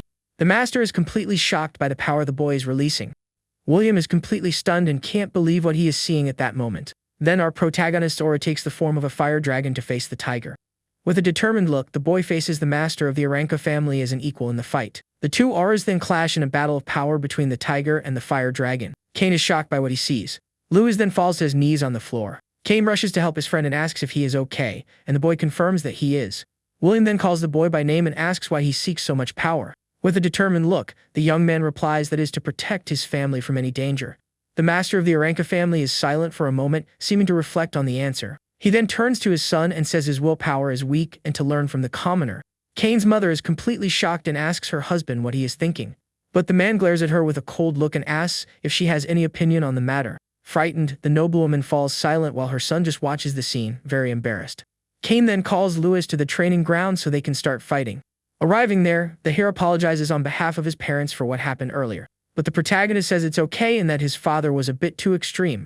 The young blonde explains that his father is fair and that Louis is more suitable to be the heir. With a smile, the boy understands that the master only tested his ability for his son's sake. Cain then gets confused by the word love and seems not to understand what his friend means. The heir then remembers that since he was little, he barely left the house and only trained all the time. His only childhood memories are of eating, sleeping, and training to become stronger and stronger. His father's wish was for him to become a great sage like his grandfather was in the past. Without understanding why, he kept swinging his sword just to have his father's recognition. To the young noble, that house was like a prison, and he even needed permission to breathe. Despite the praises, his status and talent were like chains that bound him ever tighter. The heir explains that the more they confine him, the more he desires to know the world outside. His biggest dream is to be able to sing freely like a bard and be the master of his own life. He wants to be like a bird flying across the entire continent without any worries. But the boy says that unfortunately, this is a world where only strength truly matters. With a serious look, our protagonist just listens to his new noble friends venting. Cain then explains that it's not that he wants to be strong, but swinging his sword is his only way. For the heir, that is the only way to break the chains that bind him. He reveals that his father graduated from the academy, so he will go there and get stronger too. The young blonde shouts that all he wants is permission to live his life freely. With a determined smile, the noble tells Louis that he is counting on his help for that. Our protagonist accepts the challenge and prepares for training with his new friend. With that, the two finally begin to train together on the Aranka family's battlefield. From a distance, the family's master asks his servant about the investigation's results. The man says the boy is not ordinary and that he used combat techniques no one has ever seen. Furthermore, he not only broke records but also defeated Faye even when she used magic. The servant adds that he is protected by Aronian, who fought assassins to save him. With a serious look, William says the boy seems to be a big troublemaker. The servant then asks why he allowed contact between a guy like that and the young master. The older noble explains that people like that attract danger and that overcoming challenges makes people grow. Meanwhile, on the battlefield, Louis dodges a kick from Cain, showing his superiority. William then thinks that maybe that boy can really make his son stronger. With that, the heir shouts for the boy to receive his technique and unleashes a powerful wind attack. Our protagonist then smiles and tells him to bring it on because he is ready for the fight. The family's master admits that it seems his son has a better eye for people than he does. The noble then uses his arcane technique called Wind Rush and charges forward with all his might. With his eyes glowing blue, the boy analyzes Cain's attack to predict his movements. Cain is completely shocked to see his opponent's fist. With a quick movement, the young man manages to block the noble's sword using his own hand. He then says that accelerating with magic is good, but Cain's movements are too linear. Cain then smiles and says he now understands why not even Faye could beat him in the exam. Our hero asks if there is something on his face because Cain is staring at him in a very strange way. The heir then asks if he has ever felt anything different about his own fighting style. He is confused because his techniques are secret arts that his father and grandfather mastered to become strong. Our protagonist then says that what he means is that there is another path for the noble. The young blonde is shocked by the idea of a path different from his father's and grandfather's. With that, the boy picks up one of the swords from the weapon arsenal to show what he means. He then calls for Cain and asks if the young noble doesn't want to surprise his own father. From afar, the master of the Aranka family watches the scene, very curious about what will happen. The older noble continues to watch the two boys with a very attentive and thoughtful look. With that, the two young men jump into the air and begin a new training session, to William's surprise. Our hero explains that in martial arts, speed is an absolute and powerful weapon. He continues, saying that speed isn't just about moving fast but also about reacting and deciding fast. Kane has an impressive natural speed that complements his supportive wind magic. Lewis says that piercing techniques are difficult, and his grandfather having mastered them means nothing. He suggests that his father stopped at the Grandmaster level precisely because of this difficulty. To maximize his talent, the boy says he needs to switch to a specialized combat style. With a confident smile, the young man asks if the noble is prepared for this style change. Kane tells him not to compare him with other nobles, and that he will do anything to be free at last. Lewis praises the response and says the key to fighting is to keep moving and retreat when necessary. With a determined look, the duo prepares to show William their new skill. Using his wind magic, Kane shouts to accelerate, and the two advance with all their might for the attack. The two move at high speed, leaving the master and his servant impressed with the scene. The servant then shouts worriedly for the master, who watches everything with a very calm expression. With that, the two young men attack the master of the Aranca family with their daggers drawn. Master William remains still as the two boys move at high speed around him. Lewis explains that daggers are the fastest and most maneuverable weapons that exist in combat. The goal is to push their advantages to the absolute limit to overcome any opponent. With that, he combines the daggers with his butterfly step technique for a perfect attack. William is completely shocked and surprised by the new skill demonstrated by the two. Our protagonist tries to attack the noble from all sides. Kane also uses his wind magic and creates several clones of himself for the attack. With that, the duo attacks the master from all sides in an impressive aerial assault. The hare then realizes that his body and dagger feel lighter than ever before. With this new sensation, the young noble feels like a bird flying freely through the sky. He loves the fusion of daggers with his combat techniques and the wind magic he uses. Gripping the dagger firmly, the boy prepares for the next move in the fight. Seeing his son's new skill, the master of the Aranca family is surprised by the scene. William faces the situation with a shocked look and can't believe what he is seeing.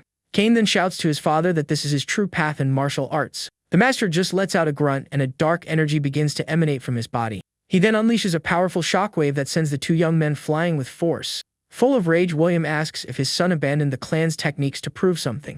The two boys are thrown back but manage to recover in mid-air to counterattack. Our protagonist then shouts for Kane to accelerate, and the two join hands for the strike. With that, Kane uses his wind magic and speeds them both up with Lewis on his back in the air. The duo then advances once more. The two continue the attack and surround the master with a tornado of green energy slashes. The master turns quickly, but William stops the attack with one hand and asks with disdain if that's all they have. He reaches out to grab Kane's dagger. The hare then advances with his new speed.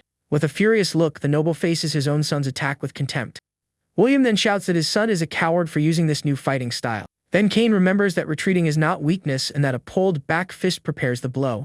With that, the blonde noble understands that the retreat connects to the next attack he will use. The hare then uses his wind magic and creates a tornado to attack his father with full force. The duo advances at high speed with their daggers drawn to show their new skill. The master of the Aranca family is surprised to see the two young boys' new technique. With a battle cry, the two jump into the air to attack the Grandmaster with a combined strike. Lewis then explains that there is a baseball technique called a changeup, and Kane is confused. With a confident smile, the boy prepares to teach the new move. The protagonist then shouts for Kane to receive his attack so that he can understand the technique. The hare prepares and manages to block his friend's blow with a very quick movement. With that, the two begin to train the new technique to improve their combat skills. Lewis explains that it's a technique to deceive opponents by using variations in speed. He adds that casual movements become feints if used to delay a reaction. With this, they can overwhelm the enemy, maximizing the dagger's force with speed. The family master is completely confused by the duo's fast and unpredictable movements. Kane then advances and uses the new technique to attack his father, who is surprised by the blow. But William says that such a slow attack has no meaning and stares at him with contempt. But the hare's attack is actually a feint to deceive the master of the Aranca family. With a surprised look, the older noble finally realizes the true intention of the strike. The attack then passes by him without causing any damage while the young blonde remains in the air. William faces his son and seems impressed with the new skill he demonstrated. With a confident smile, the duo prepares to finally initiate the real combined attack.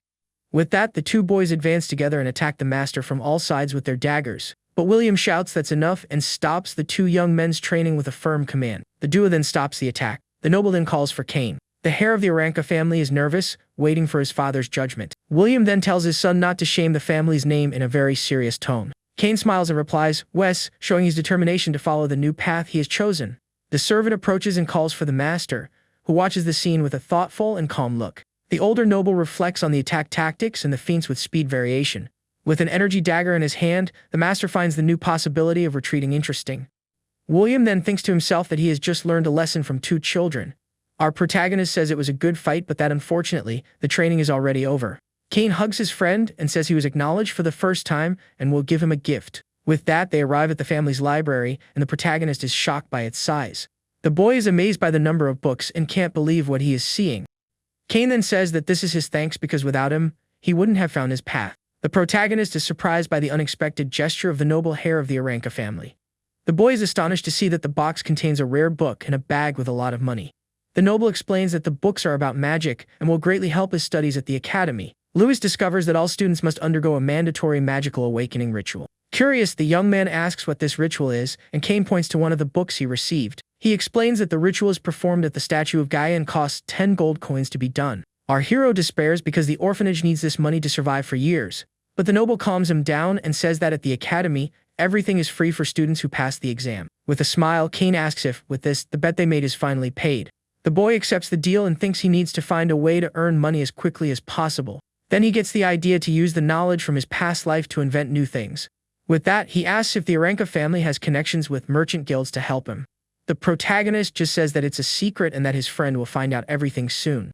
A week later at the Kandria Academy, the entrance ceremony for the new students of the Empire begins. With a confident air, the white-haired boy walks excitedly to his first day of school. Suddenly, he smells something strange and notices someone approaching from behind him in the courtyard.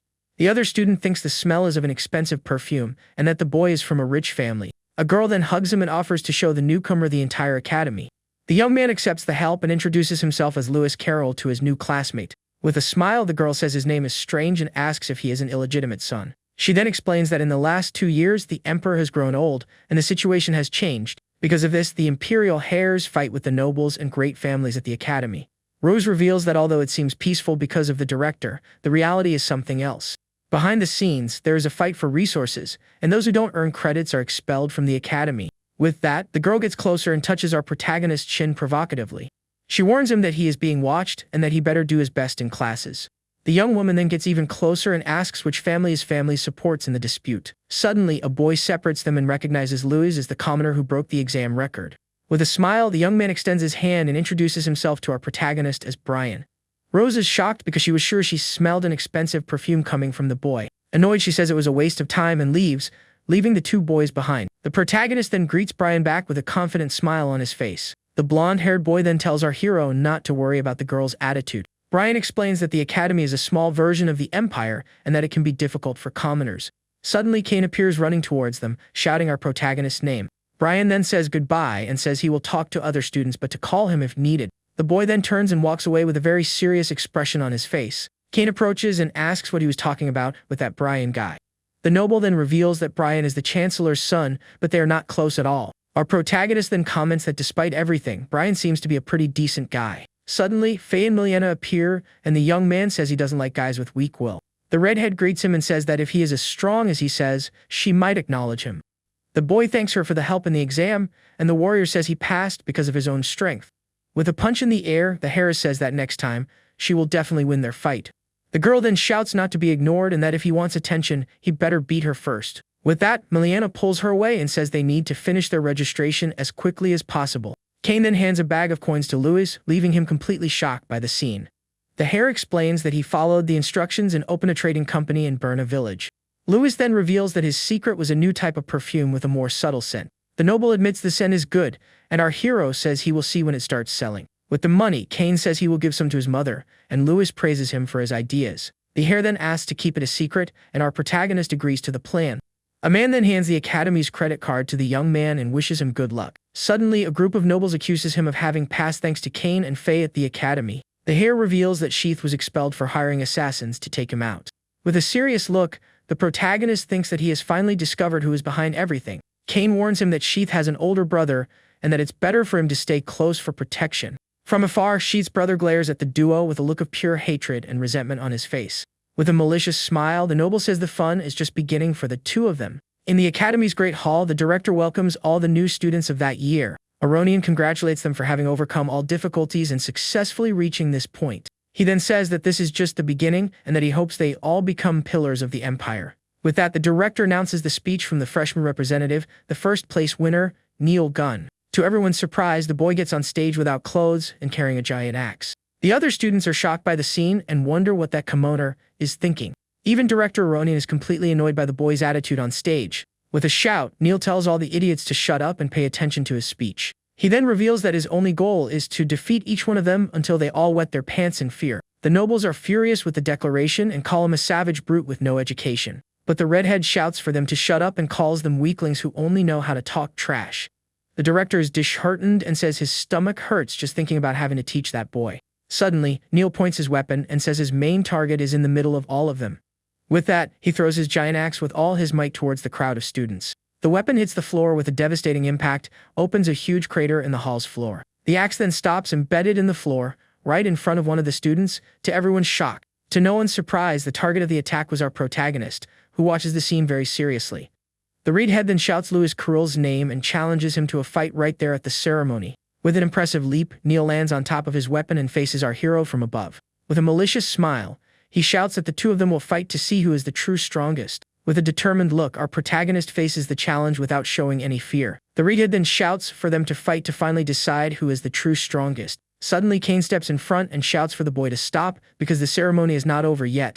Neil then mocks the hero and asks if he isn't afraid to really fight against him. With that, the blonde noble becomes completely furious with the first place winner's provocation.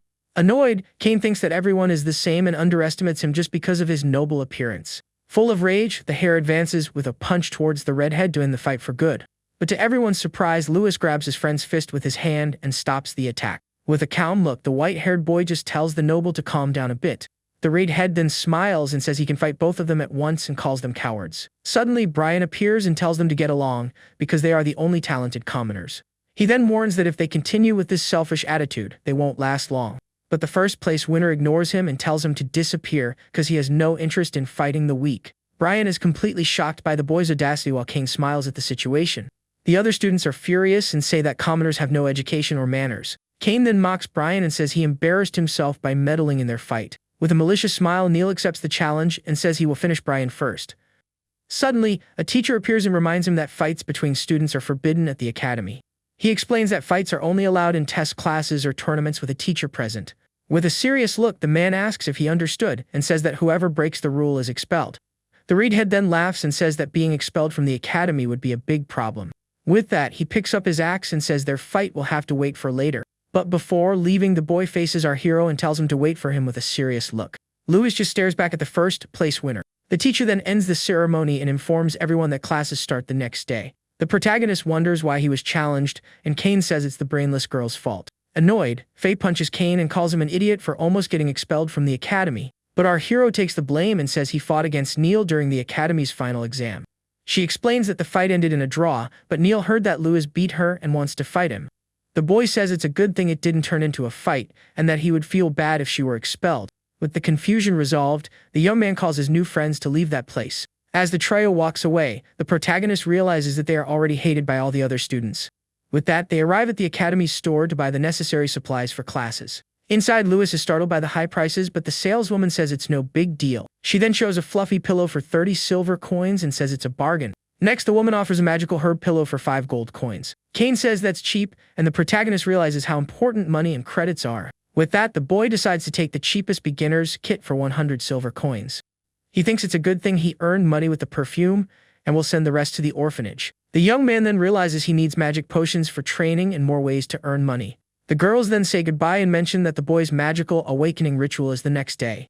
Watching them leave, the young man realizes he needs to work hard to earn more money. The scene then changes to the student dormitory, which seems to be a very luxurious and large place. With his supplies, the protagonist looks for room 60 and hopes he doesn't have a bad roommate. Suddenly, he hears a commotion and ends up dropping his things on the hallway floor. While picking up his things, the boy hears someone shouting not to mess with them inside. A group of nobles then surrounds a boy and threatens him, telling him to do as they say. But the purple-haired young man just stares at the aggressors with a calm and fearless look. Annoyed, the group's leader prepares to attack the boy and calls him a scoundrel in anger. He then grabs him by the tie and asks if the young man is looking for a fight. Suddenly, our protagonist touches the aggressor's arm with his finger and releases an orange energy. With that, the noble screams in pain as he feels his arm being covered by the mysterious energy. Louis then reminds him that duels are forbidden and asks if he is okay with being expelled. The noble's friends panic and say they haven't done anything wrong yet. But the aggressor accuses the boy of attacking first and that it was self-defense. With his hand full of energy, the noble tries to attack our hero, who dodges with ease. The punch then hits one of the aggressor's friends right in the face, who is right behind him. With the impact, the boy flies away, leaving his companions completely shocked. Louis then turns with a smile and asks when he ever hit anyone there. The noble on the floor asks why he was attacked and says he doesn't understand anything.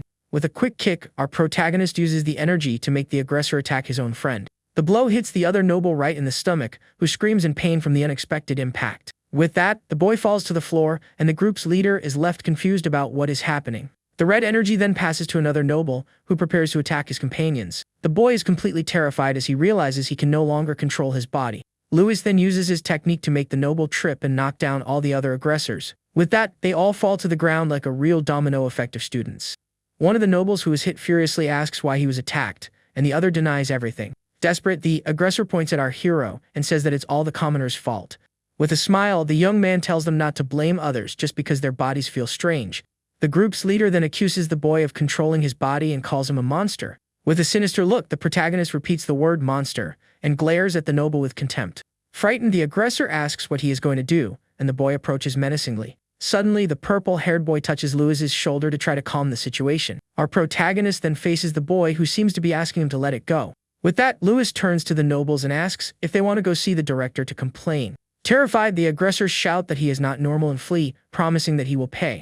The purple-haired boy then introduces himself as our protagonist's new roommate. Louis just stares at his new roommate, who seems very shy and introverted about the situation. On his pillow, the young man can see the name of his new roommate, Cara Candice. The protagonist then calls for his new roommate, who simply walks away without saying anything. With that, the young man is left standing alone, in the room with the mess from the fight still on the floor. With a smile, he thinks that he was ignored and that his roommate seems to be the type who gets bullied. While tidying up the room, he reflects on the hectic first day and hopes the ritual will be peaceful. The scene then changes to night in a temple where two people are in a very dark place. Two figures observe a magic circle on the floor of the place. The next day, all the students gather in the Academy's grand temple for the magic ritual. Our protagonist then looks at the statue and wonders if that is the goddess of this world. A teacher then introduces the statue as that of the great creator of everything, the goddess Gaia. It is explained that a long time ago, the goddess Gaia created a world where humans and monsters coexisted. But over time, the monsters began to use their natural power to dominate all races. With that, dragons ruled the skies while giants dominated all the land of the world. The seas were controlled by krakens, and the power struggle between them bathed the world in red. Because of this, countless humans were lost during that entire period of chaos. The goddess then became furious and decided to bless the humans who had no magical power. Thus, humanity created arcane martial arts and became the new rulers of the world. The teacher then says that now they will receive the blessing and awaken the magic in their bodies. Lewis is frustrated because once again, there was no mention of the legendary first hero. Cara, who is beside him, notices the expression of discontent on his roommate's face. Suddenly, the teacher calls the attention of the two boys, who are surprised by the situation. The teacher then points to the side and tells the two boys to follow him for the ritual. He leads them to two platforms and says that if they have talent, they will feel the elements. But with a serious look, the man warns that if they don't feel anything, they are complete trash. Our protagonist glares at the teacher with a cold look, unfazed by the threat. The man continues, saying that the academy doesn't need untalented students like them. With that, the teacher announces that the ritual will begin and tells everyone to sit on the floor.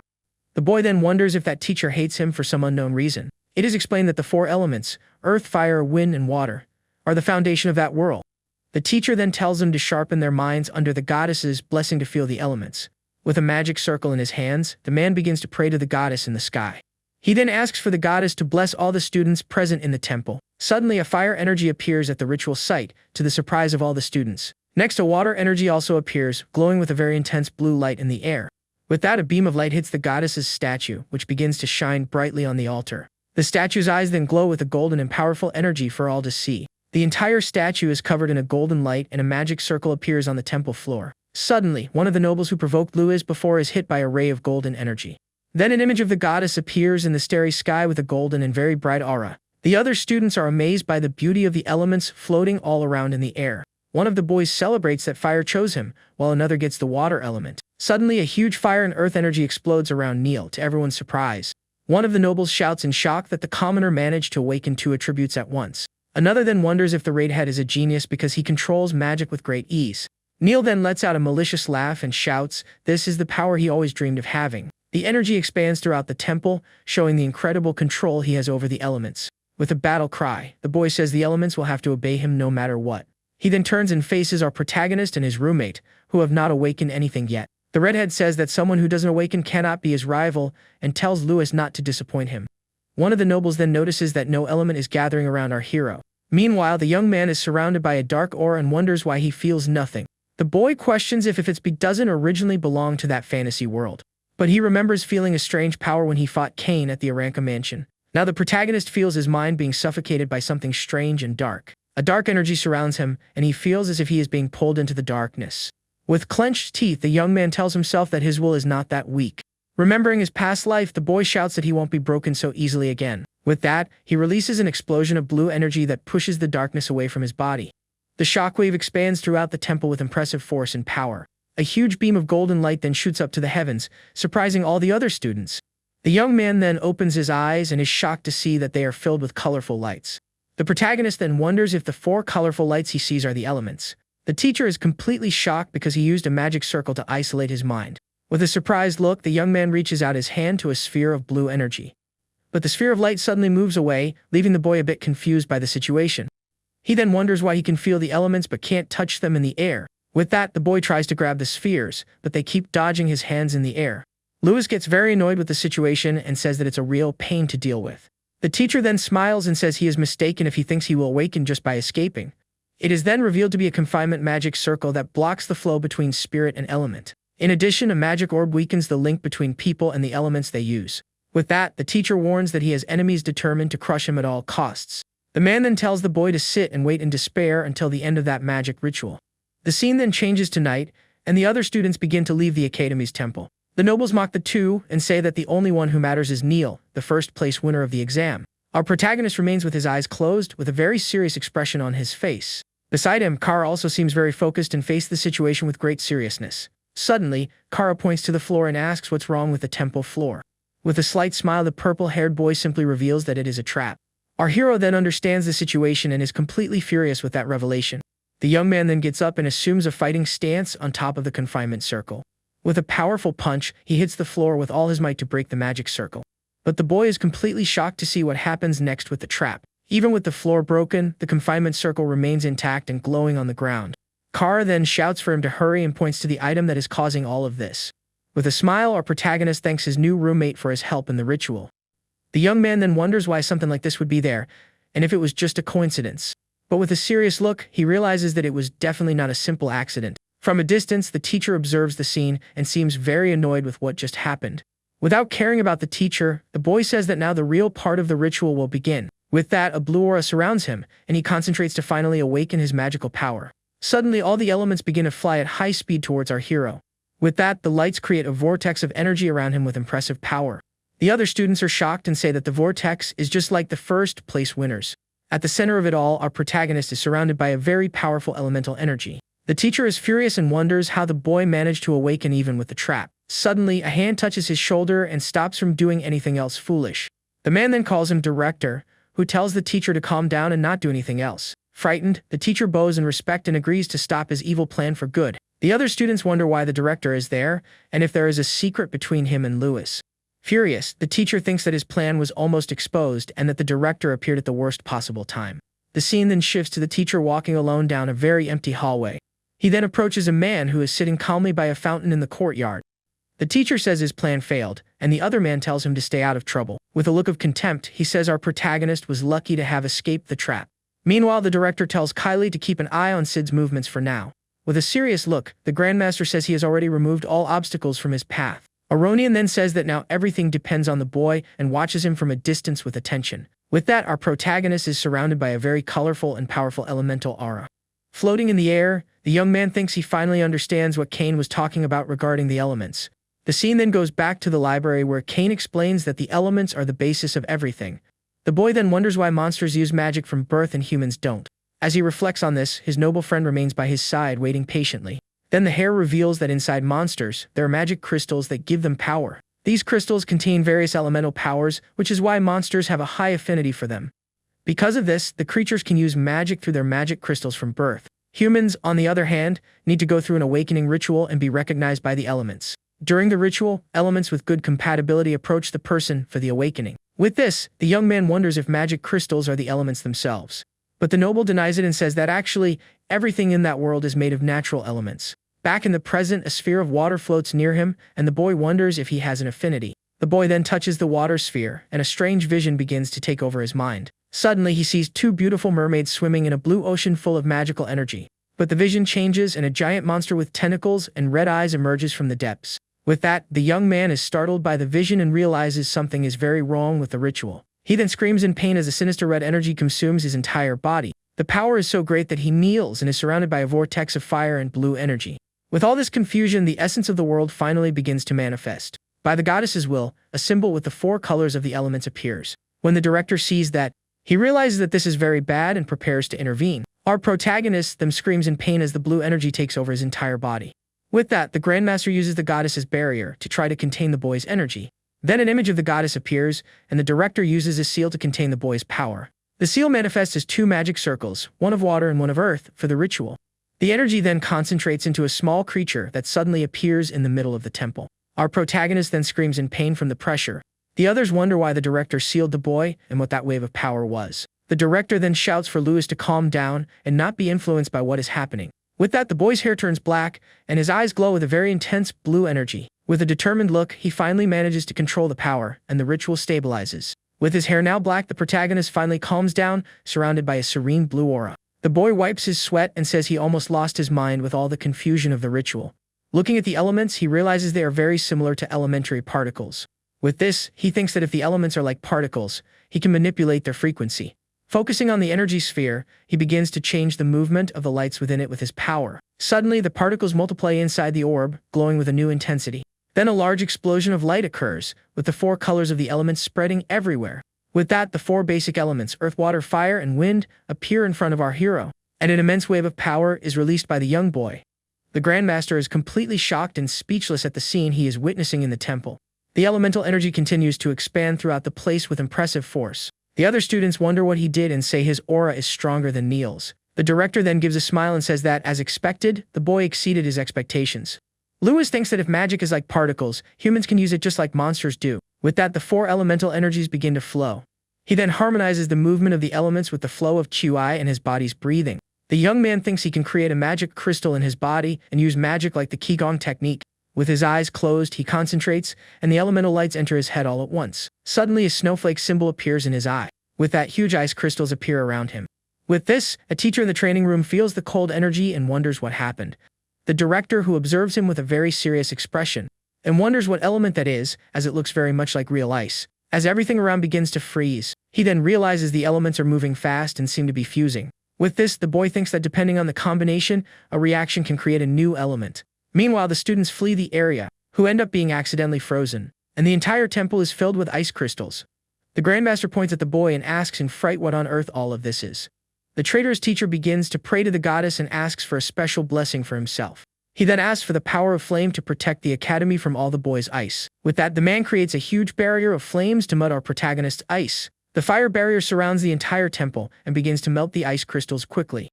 The students who were there are that out. A huge wave of fire then collides with our protagonist's ice energy in the temple. And in the middle of the confusion, our protagonist stands there, totally chill. The entire temple is then covered in an intense light. In his office, one of the teachers notices the commotion and is very intrigued by the scene. Looking outside, he is startled by the energy and wonders what it all is, after all. In the training room, an instructor also feels the energy. Inside the temple, the academy's director faces our protagonist with a very serious look. He then asks what kind of element that was that looks so much like ice. With a blue aura around him, the boy remains very focused on the situation. He looks at the elements and notices that they are moving fast and fusing. With this, the young man thinks that by combining the elements, he can create a new elemental reaction. He then feels the energy of wind and water filling his body and doesn't know what to do. He decides he needs to talk to someone about what happened. Suddenly, he looks up and is surprised to see the director right in front of him. With that, the director points at the young man and asks what that strange energy is. While releasing his own aura, with a golden emblem in hand, the Grandmaster faces the situation with a very serious look. Aronian then asks angrily if the boy has any idea what he just did in that place.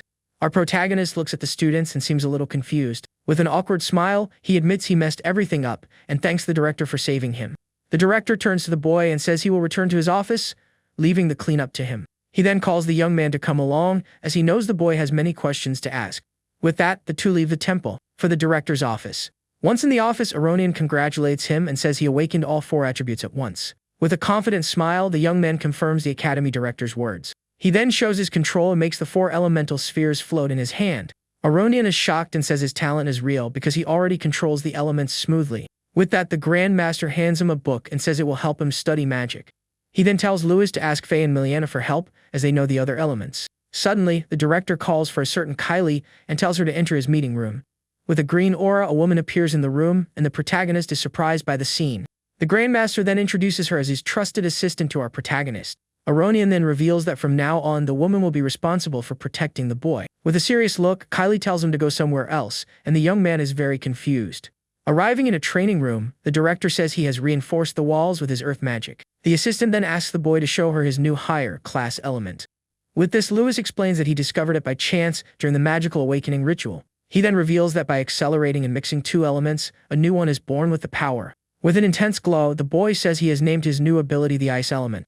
The director is surprised, as he has never heard of anyone who could mix the elements. Kylie is also impressed and says that element is indeed very cold, just as he said. Suddenly, the assistant gives a very sinister smile and prepares for what's next. With a leap, she charges at the boy and says she wants to feel his power. The woman then attacks Lewis, who defends himself with his new ice power and faces her back.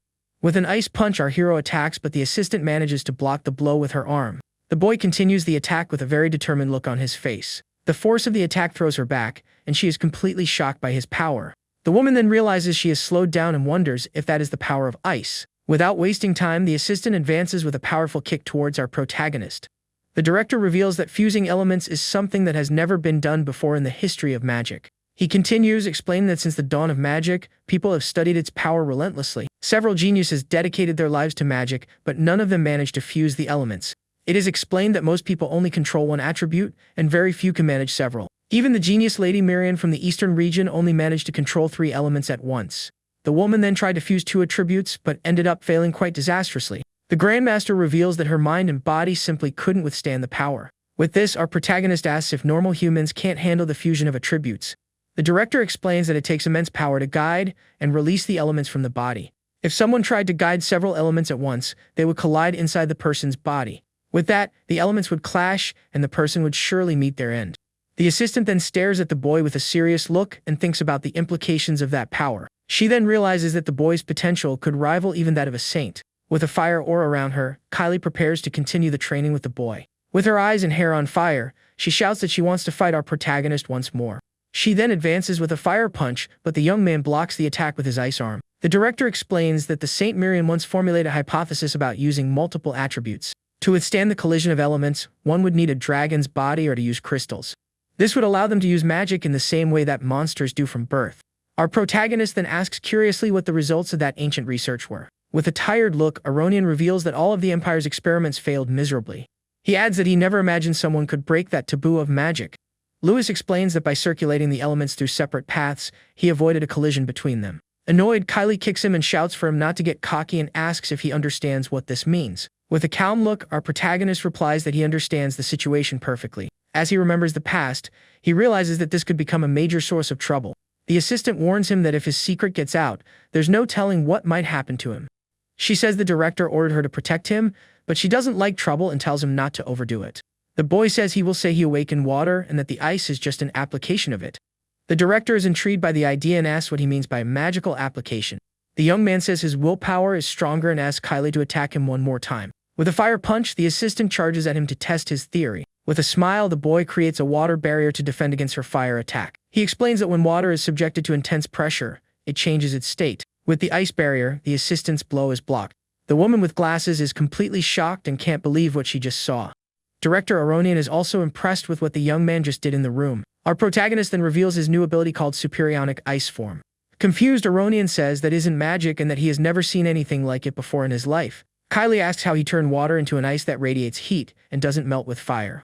The boy explains that he just used his knowledge of how liquids change under pressure. The director offers to help teach the boy and promises to give him credits for his discoveries.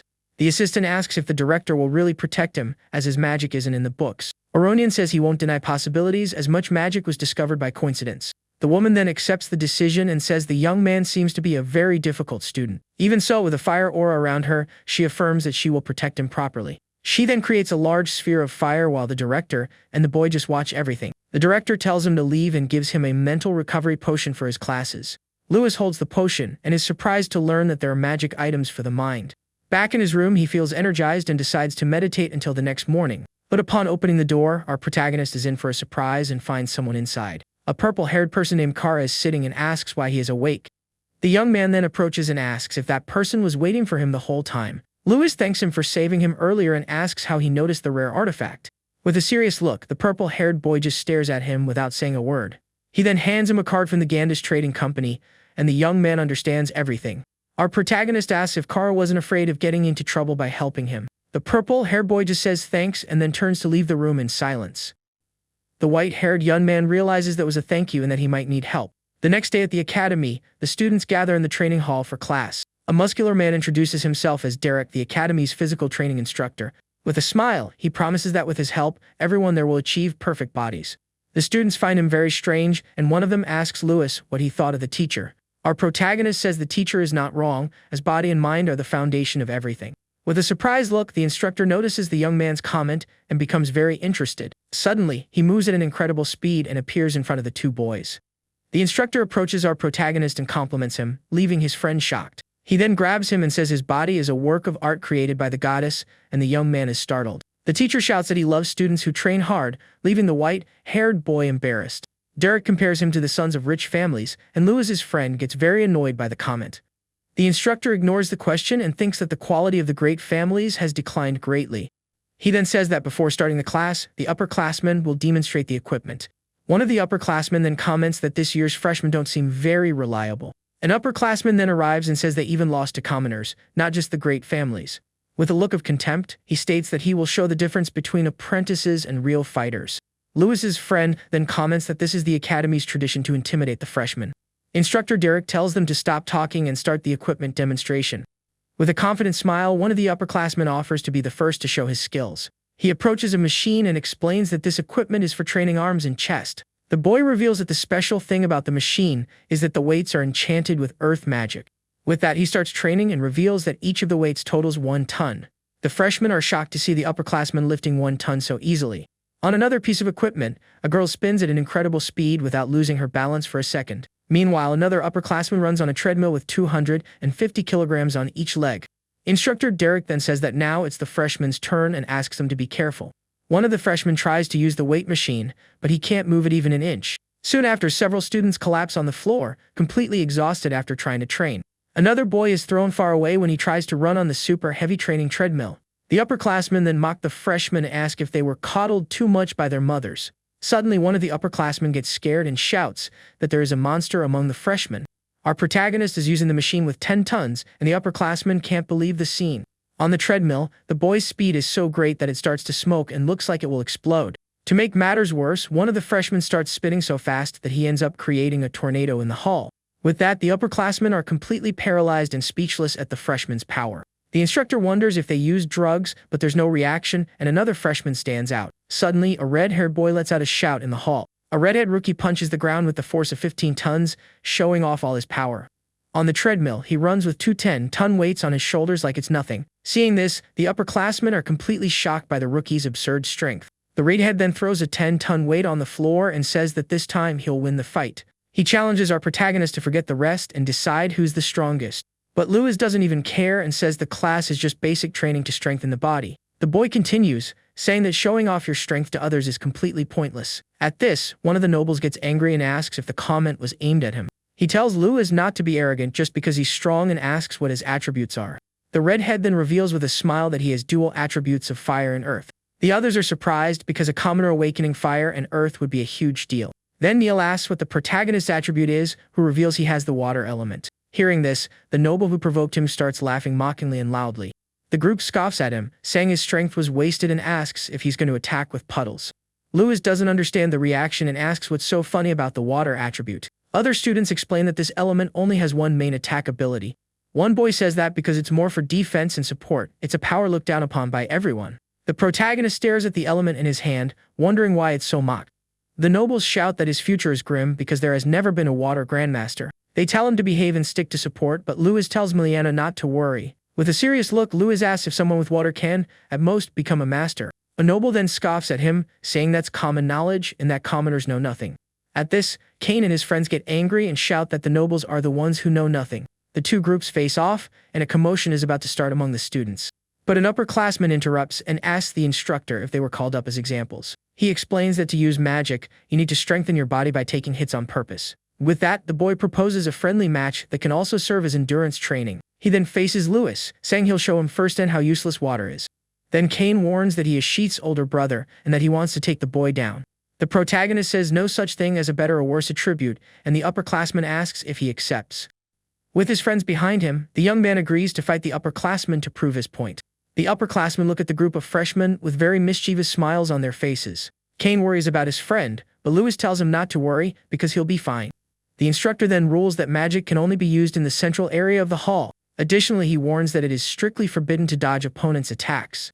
At this, the redhead starts laughing like a maniac with his mouth full of fire. He gets excited and shouts that he'll finally have a fair fight, surrounded by a fiery aura.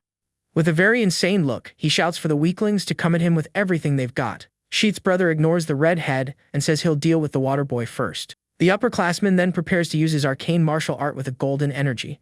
Sheet's brother then uses a golden light and prepares his first attack in the arena. Our protagonist just stares at the light with a serious expression on his face. With that, the noble uses his technique and creates an earth armor around his body. He then charges forward, shouting for the water attribute trash to finally disappear for good. But to everyone's surprise, Neil appears and lands a fiery punch on the noble's face. With the impact of the explosion, the upperclassman is thrown far away and his armor shatters.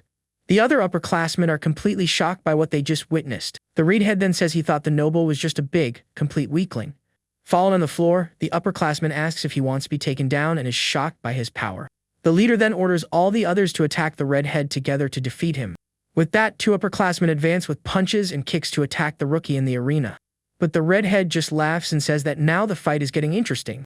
He then defends against the blows of several upperclassmen at the same time without difficulty. With a wicked smile, he says their attacks don't even tickle him. The boy then blocks a kick from one of the nobles with his arm very easily. With a punch, he shouts that the upperclassmen are too weak and sends one of them flying. The force of the blow is so great that the other two upperclassmen are also sent flying. The armored noble gets up and sees the redhead's back is open for an attack. He seizes the chance and lands a full-force punch on the top-ranked student's head. With a bruised face, the upperclassman wonders if he finally managed to land the hit. But the upperclassman's punch has no effect, and his earth armor shatters on impact. He is completely in shock, not understanding what just happened there in the arena. At that, the noble's hand gets badly injured, and he cries out in pain from the result of the attack. The redhead then says with a smile that the upperclassman's hit felt like a mosquito bite. The boy is shocked to see that Neil defended the attack with magic on a single point of his body. With that, the top-ranked student retaliates with a fiery punch toward the earth upperclassman. The blow is so strong that the noble flies and hits the wall on the other side of the hall hard. The instructor then tells everyone not to forget the basics so they don't end up like him. Pinned to the wall, the upperclassman is left stunned and completely humiliated in front of everyone. Startled by the scene, Kane asks Lewis if his friend didn't go a little too far. Taking advantage of the distraction, the other rookies begin to attack the upperclassmen in the hall. Lewis's friends shout that they won't let the nobles get close to the protagonist. With that, the students use their abilities, and the fight finally begins for real. Seeing the commotion, Lewis smiles because it's time for the main event of the night. He turns around and faces another upperclassman who had been watching him from a distance the whole time. The noble introduces himself as the heir of the Harry family and says he will teach him noble pride. He shouts that good manners are important and then stomps hard on the arena floor. The force of the stomp sends the protagonist into the air, leaving him vulnerable. At this, the hare prepares a wind technique with his hands to attack the boy. He launches a powerful wind attack towards Lewis, who is falling from above. The upperclassman is surprised to see the boy's defense forming against his attack, but Lewis creates a huge ice shield to defend himself, leaving the noble speechless. The ice shield holds firm against the powerful wind attack, even as it starts to crack. At this, the heir of the Harry family is in shock, as he didn't expect this turn of events in the fight. With the force of the impact, the upperclassman is thrown backward while the freshman stands his ground. The noble then wonders if that was really water magic, as he's never seen anything like it. With a smile, Louis confirms that it is, and says it's just an application of water magic. The protagonist then retaliates and launches several ice projectiles at his opponent. Miliana watches everything from a distance and is impressed by the power her friend has shown. The upperclassmen comment that they've never seen an ice shield and call the rookies annoying. The noble gets irritated with the situation and decides it's time to end this little game. Meanwhile, Neil appears out of nowhere and lands a punch on another upperclassman who is provoking him.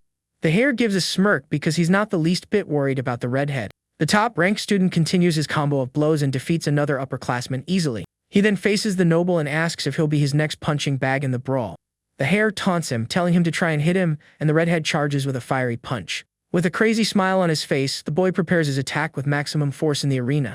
The blow generates a huge explosion that kicks up a large cloud of dust in the hall. but the punch is blocked and a green energy sends Lewis flying into the air, to everyone's surprise. The redhead is furious and yells at the noble for attacking the protagonist in a cowardly way. The redhead shouts from above for them to stop running and fight fair and square. With that, he comes down with full force and creates a huge fire explosion in the middle of the arena. But Lewis takes advantage of the distraction and attacks the noble with a gust of wind, sending him flying. He then says that the nobles talk about pride but only know how to attack from behind without honor. The hare responds that as a noble, he simply made the right decision to win. At this, the upperclassman summons a bird and flies away while Lewis complains that this is annoying. The top-ranked student ignores the upperclassman and attacks our protagonist with a flaming punch. The boy is pushed back and complains that fighting two at once is difficult. With a crazy smile, the hare seizes the chance and shouts that now is his time. He then launches a powerful wind attack from above towards the boy. But to everyone's surprise, the redhead gets in the way and accidentally hits the noble himself. The hare becomes furious and yells at the redhead not to interfere, calling him a complete lunatic.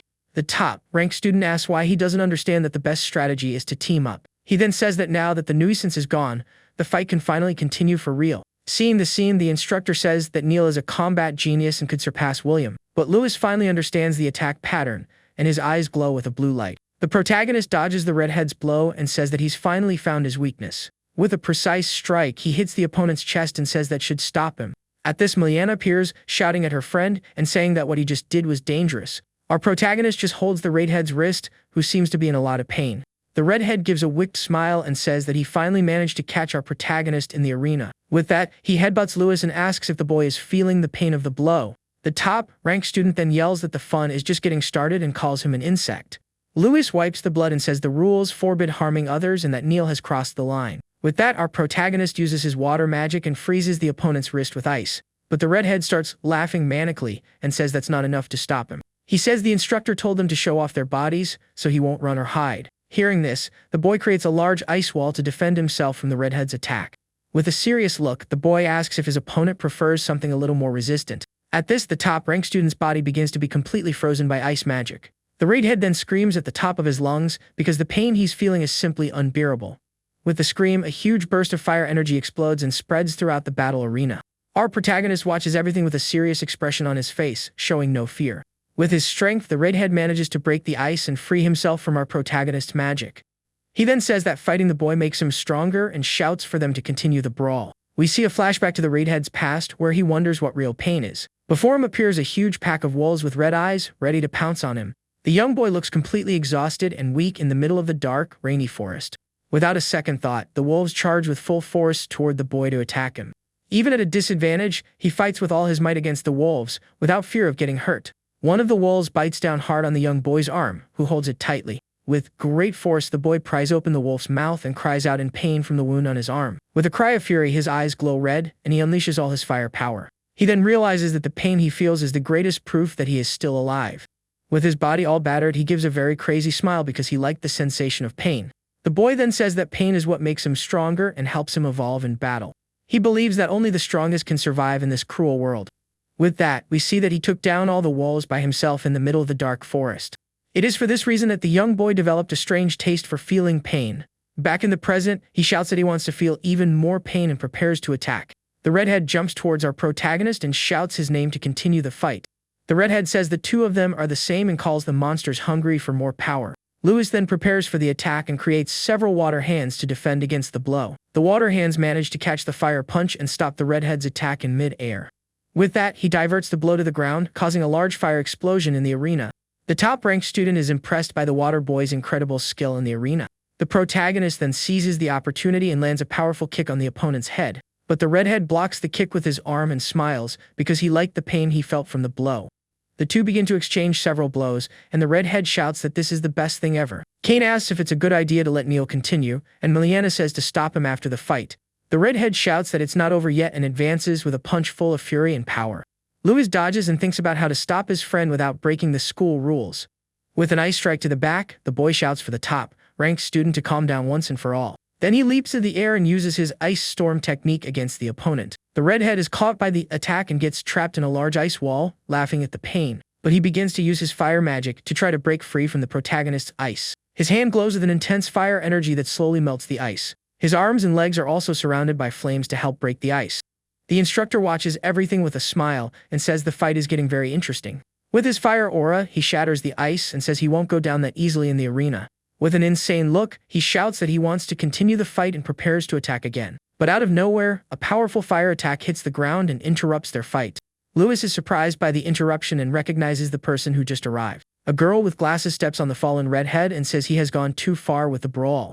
With an annoyed look, she calls him a muscle-bound idiot and seems very angry about the situation. The instructor approaches her and says she's gotten even cuter since the last time. He asks if she forgot the principal's warning, but the girl tells the pervert to back off. The blonde man says her words hurt and that he was just testing the student's potential. Kylie says she hopes he's not just an idiot because she was sent to protect Lewis. Surrounded by fire, she informs him that the principal wants to see him and sent the message himself. The instructor creates a fireball and complains that it looks like he's going to get another lecture. He then looks at the students and wonders just how far the strength of these rookies can go. Meanwhile, Lewis and his friends celebrate their victory against the upperclassmen in the arena. The instructor tells the redhead to put on some clothes and warns that he'll let it slide just this once. Lying on the floor, Neil thinks he still can't handle a master's attack and that he'll go broke buying clothes. Just then, the academy bell rings, signaling the end of the class for all students. The blonde man then dismisses the upperclassmen and tells the rookies to rest and drink some potions. Kane then comments that in over 100 years of the academy, this is a very rare occurrence.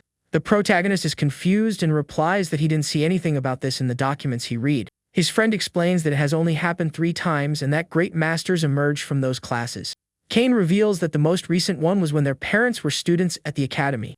Injured, the defeated upperclassmen plan to get revenge on the 2 rookies from behind the scenes. But the leader tells them not to rush, as they will have plenty of chances for revenge in the future.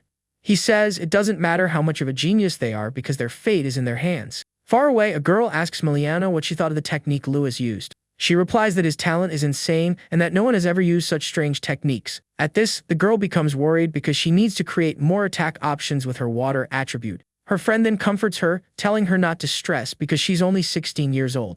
But Miliana replies that she needs to do her absolute best for the sake of her entire family. Her friend then shouts to Lewis and says that Miliana really wants to talk to our protagonist. The students wonder if it's a confession, and one of them says she looks like her mother. He approaches and her friend asks if he can teach his water magic to Miliana. With a smile, the boy agrees and says of course, because they are friends now. At this, the girl becomes thoughtful and repeats the word friends, quietly to herself. The protagonist is a little surprised by the blue-haired girl's unexpected reaction. She then warns that she might cause him trouble in the future and asks if he won't regret it. The young man replies that of course he won't and says with confidence that he would never betray his friends. But the girl still seems worried and says she doesn't want to drag him into her problems. With that, the young woman runs off and her friend shouts her name, very concerned. The friend then apologizes to Lewis and runs after Miliana to try and catch up to her. The boy smiles and thinks that everyone has their problems and maybe he's the most problematic one. With that, he turns to Kane and asks if his friend knows anything about Miliana. The blonde boy explains that she is the only daughter of the Royce family and the granddaughter of a grandmaster. He says the family lost influence after her grandmother's passing and that Faye knows more. The protagonist turns to Kara and asks if she has any information on the matter. The purple-haired girl replies that her family came into conflict with the association. The boy understands that her problem has to do with that and asks if she knows anything else. He then sighs and says it's all for now, and they have to ask them later. Elsewhere, a man tells the students to be quiet and says that magic is a blessing. He introduces himself as Sid and says he will teach them how to use magic and arcane martial arts. Kane asks his friend what's wrong, and Lewis says he feels like the new teacher hates him. At this, Sid appears and tells them both to be quiet because he hates having his class interrupted. The professor then takes a credit from both of them, leaving the young men very annoyed with the situation. He glares at Lewis and says that if he keeps breaking the rules, he'll soon be out of credits. The instructor takes another credit from the boy and tells him to learn to behave like a noble. With that, the professor shows off his magic and creates a large sphere of golden energy in his hand. Sid uses his power to summon a huge stone warrior with a spear and a shield. The 2 friends are impressed by the earth magic and the giant size of the golem. The master says that to fight for real, you need to master both magic and martial arts together. He says that first, they must learn to manifest mana in a weapon like an apprentice. As he creates an energy sword, he explains that after that, they will become a true fighter. The professor tells them to control their mana with their body, mind, and their own movements. Sid then swings the light sword and attacks the large stone statue with full force. The students are left speechless and completely shocked by the demonstration of power. He explains that this is arcane martial art and whoever deals the most damage to the statue earns credits. But first, he teaches them how to attack with magic and tells them to form groups by elemental attribute. The water students are sent to the side to practice arcane armor and warm-ups. 2 students then start laughing and mock the water users, calling them punching bags. They comment that she won't attack the statue and will never become a great master. Miliana clenches her fists with determination because she needs to prove her strength to a certain person. The boy approaches and asks if this person is from the association and what is happening. The girl gets nervous and says it's nothing and that it has nothing to do with him. Louis then reflects on why his friend focuses so much on offense instead of support. She shouts that she wants to restore her family's honor, and for that, she needs to attack and defend. He replies that the goddess wouldn't create an incomplete attribute and that there must be an attack spell. Miliana reveals that she's tried everything, but water lacks the firepower to be a grandmaster. Just then, a student approaches and asks the girl to use a water shield for him to warm up. With a serious expression on her face, the young woman creates a water barrier to defend herself. The other student's attack is easily repelled by the girl's powerful water shield. Seeing the scene, our protagonist remembers his past life in a water master. In the past, he was mocked for studying martial arts even with his frail body. People called him a failure and stole all his important research. Ghosts from his past told him to give up on his dreams and just wait for his end. Back in the present, he smiles because the girl doesn't give up, even knowing her weakness. The protagonist then decides that just as he did with Cain, he will show her a new path. He approaches and places his hands on the girl's shoulders to guide her mana flow. With that, he creates a huge ice shield that defends against another student's attack. Louis says he believes in water's potential and asks his friend to watch his technique. He then raises his hand and calls out to the instructor, asking to attack the statue too. Sid glares at him and warns that if he doesn't cause any damage, he will lose credits in today's class. Louis denies it and says he thought of a better way to increase water's attack power. The other students mock him, saying that with pure water, he won't even make a scratch. Miliana gets worried and says the statue is a rare artifact that water won't damage. But the boy comforts her and tells her not to worry because he has a plan in mind. With that, he walks alone into the arena, preparing to attack the stone statue. He then picks up some sand and thinks of a saying from his world about the weak overcoming the strong. With the sand in his palm, the boy prepares to use a very powerful technique. At this, he combines the sand with high-pressure water and launches it at high speed. This combination becomes a powerful weapon capable of cutting through anything in its path. The blue energy shines brightly as the young man prepares his special attack. With a swift motion, the protagonist launches the jet of water and sand at the statue. The students don't understand what he did, but upon closer inspection, they are completely in shock. The attack goes through the golem's shield as if it were nothing and cuts it with ease. Seeing the result of the technique, Professor Sid is left speechless and utterly shocked. The powerful blade of water and sand cuts the statue's shield in half with absurd precision. With a smile on his face, Louis shows everyone the true power of water magic. Later that night, the three friends walk together through the academy's courtyard. Cain comments that the look on Professor Sid's face when he saw the attack was a true work of art. He says the professor turned pale and ran out of the room as soon as the class was over. Our protagonist says he was so focused that he didn't even notice the professor's reaction. Cain says that regarding the water magic, they should follow Faye's suggestion because she tries so hard. He tells them she plans to rent the training room for extra practice with Miliana. Carr is shocked by the absurd prices, and the two friends are left speechless by the costs. With that in mind, Louis turns to the purple-haired girl and asks her for a favor. He remembers they have a training mission in a few days and already starts to devise a plan. The instructor then congratulates the students on their growth and says they will be doing academy missions. He explains that the academy is connected to a large forest that was once monster territory. Many monsters still live within this forest, with the strongest ones residing in the center. The monsters on the outskirts, however, are not as special and are much weaker than the others. Therefore, the academy sends students on missions to eliminate these monsters from the forest. The monsters' magic crystals can be exchanged for credits, and the top student gets a bonus. But if anyone needs rescuing for fighting something too strong, they will lose a credit on the mission. The readhead gets excited about the idea of hunting monsters and says he can finally let loose. The protagonist says he plans to use real combat to train Miliana on the mission. He then proposes that the five of them form a team for the monster hunting mission in the forest. Faye asks what Miliana thinks of the idea, and the blue-haired girl accepts on the spot. With the deal sealed, the team of 5 friends is finally formed for the new mission. The instructor says the 5 of them will go on the mission with some upperclassmen to learn from them. The upperclassman glares at Louis and says they meet again and not to get taken out on the mission. Our protagonist smiles and replies not to worry as people grow with danger. The leader of the upperclassmen glares at Louis's group and calls them a bunch of arrogant brats. He then orders his team not to help the rookies if a fight breaks out in the forest. Cain whispers that the upperclassmen will lure them into the forest to fight stronger monsters. But Louis says that's a good thing, as strong monsters drop much more valuable magic crystals. With that, the group of nobles led by the boy with the bow and arrow enters the dark forest. Right behind them, our protagonist team follows closely for the start of the hunting mission. The two groups then walk side by side towards their first destination in the vast woods. One of the upperclassmen comments that the forest was behemoth territory and suggests a fight. He mocks the rookies and says they can't even handle a fighter-class monster. But suddenly, a huge bear paw smashes into the ground right in front of the students. The noble who was mocking them is completely terrified by the monster's appearance. Before them, a giant bear with red eyes appears, and he identifies it as a great bear. The upperclassman climbs a tree and says he's just going to watch, because the monster is nothing to them. However, the leader of the upperclassmen thinks that bear is one of the strongest in the region. Without wasting any time, Louis shouts for everyone to assume their battle positions against the monster. The enormous great bear lets out a very loud roar and prepares to attack the group of students.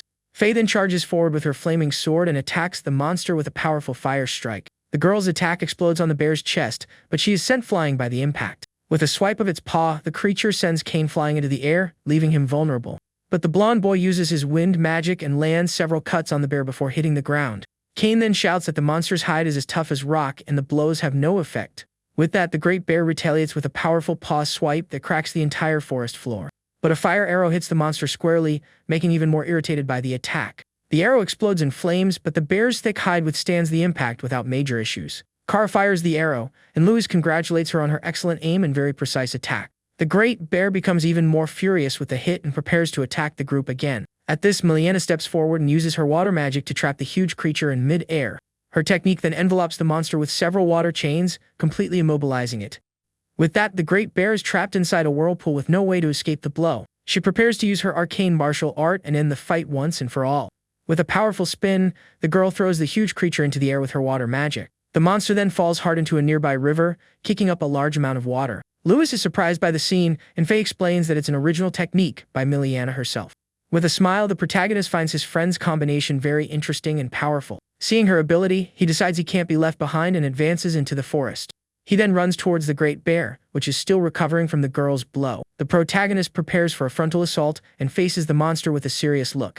With a leap, the boy launches several water blades at the giant creature. Louis then concentrates his mana and creates a sphere of blue energy in his hands. The boy combines the water with another magic and prepares an attack even more powerful than the last. He launches the combined energy sphere at the monster, which is still in the air. The energy sphere hits the great bear squarely with an explosion of light and steam. On impact, the monster lets out a roar of pain and is thrown backward by the force. Lying on the ground in a large crater, the great bear is finally defeated by the group. The friends are shocked, as they didn't expect water magic could cause so much damage. The protagonist explains that he used steam to cause internal damage since its hide was tough. Miliana then wonders if she can also use this technique with her water magic. With that, he tosses some rings to his friend, who is left confused about what's happening. The girl is surprised by the gift and asks her friend what those rings are. Louis reveals that the magic rings allow her to also use the elements of earth, fire, and wind. With a smile on her face, the girl thanks him for the gift and puts the rings on her fingers. But suddenly, a powerful fire attack appears out of nowhere and heads towards the students. The huge fireball goes towards Miliana, and someone shouts her name very loudly.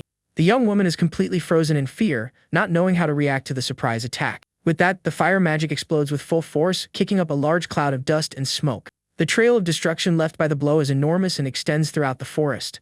The blue-haired girl is left speechless by the scene, unable to believe what happened. The upper part of the bear's body was completely destroyed by the powerful fire magic. The upperclassman who was watching them is shocked because the great bear's body simply vanished.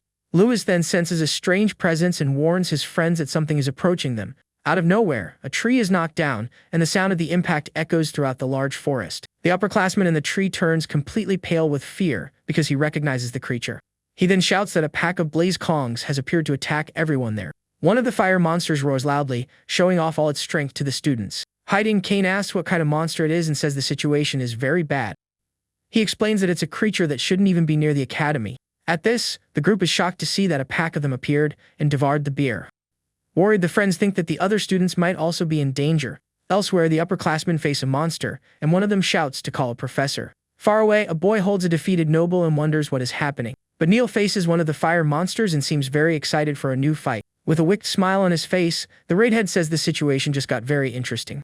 One of the upperclassmen then fires a flare and shouts for everyone to run from there. Louis realizes that if monsters that shouldn't be there have appeared, something is wrong. At this, the upperclassman in the tree is cornered by one of the monsters and has no way out. Scared, he uses his magic and creates a large earth armor to defend himself. But the monster attacks with a powerful punch and shatters the noble's armor with ease. Lying on the ground in a crater, the upperclassman is completely defeated by the creature.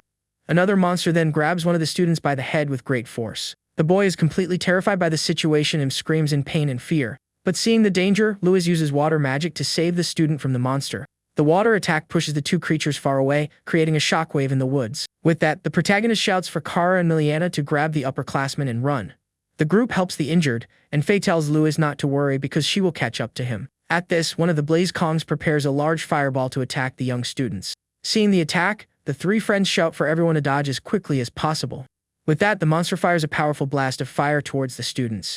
Kara carries one of the injured upperclassmen while Miliana runs to escape the attack. Kane then says there's no other choice, and they need to fight together to win. He then uses his wind magic to speed up and dodge the fire blast. With two wind daggers in his hands, the blonde boy prepares to attack the creature. But the Blaze Kong is not intimidated and charges with a powerful punch at the boy. The young man dodges and uses his wind stab technique on the monster's back. At this, Faye attacks it with her weapon, but the blow doesn't work on the muscular monster. She then says she'll show the creature how to really fight in the forest. With a large pillar of fire, the girl attacks the Blaze Kong with all the power she has. Kane watches the scene and complains that his friend is a complete muscle head. The girl uses her sacred spear and rising fall technique against the creature.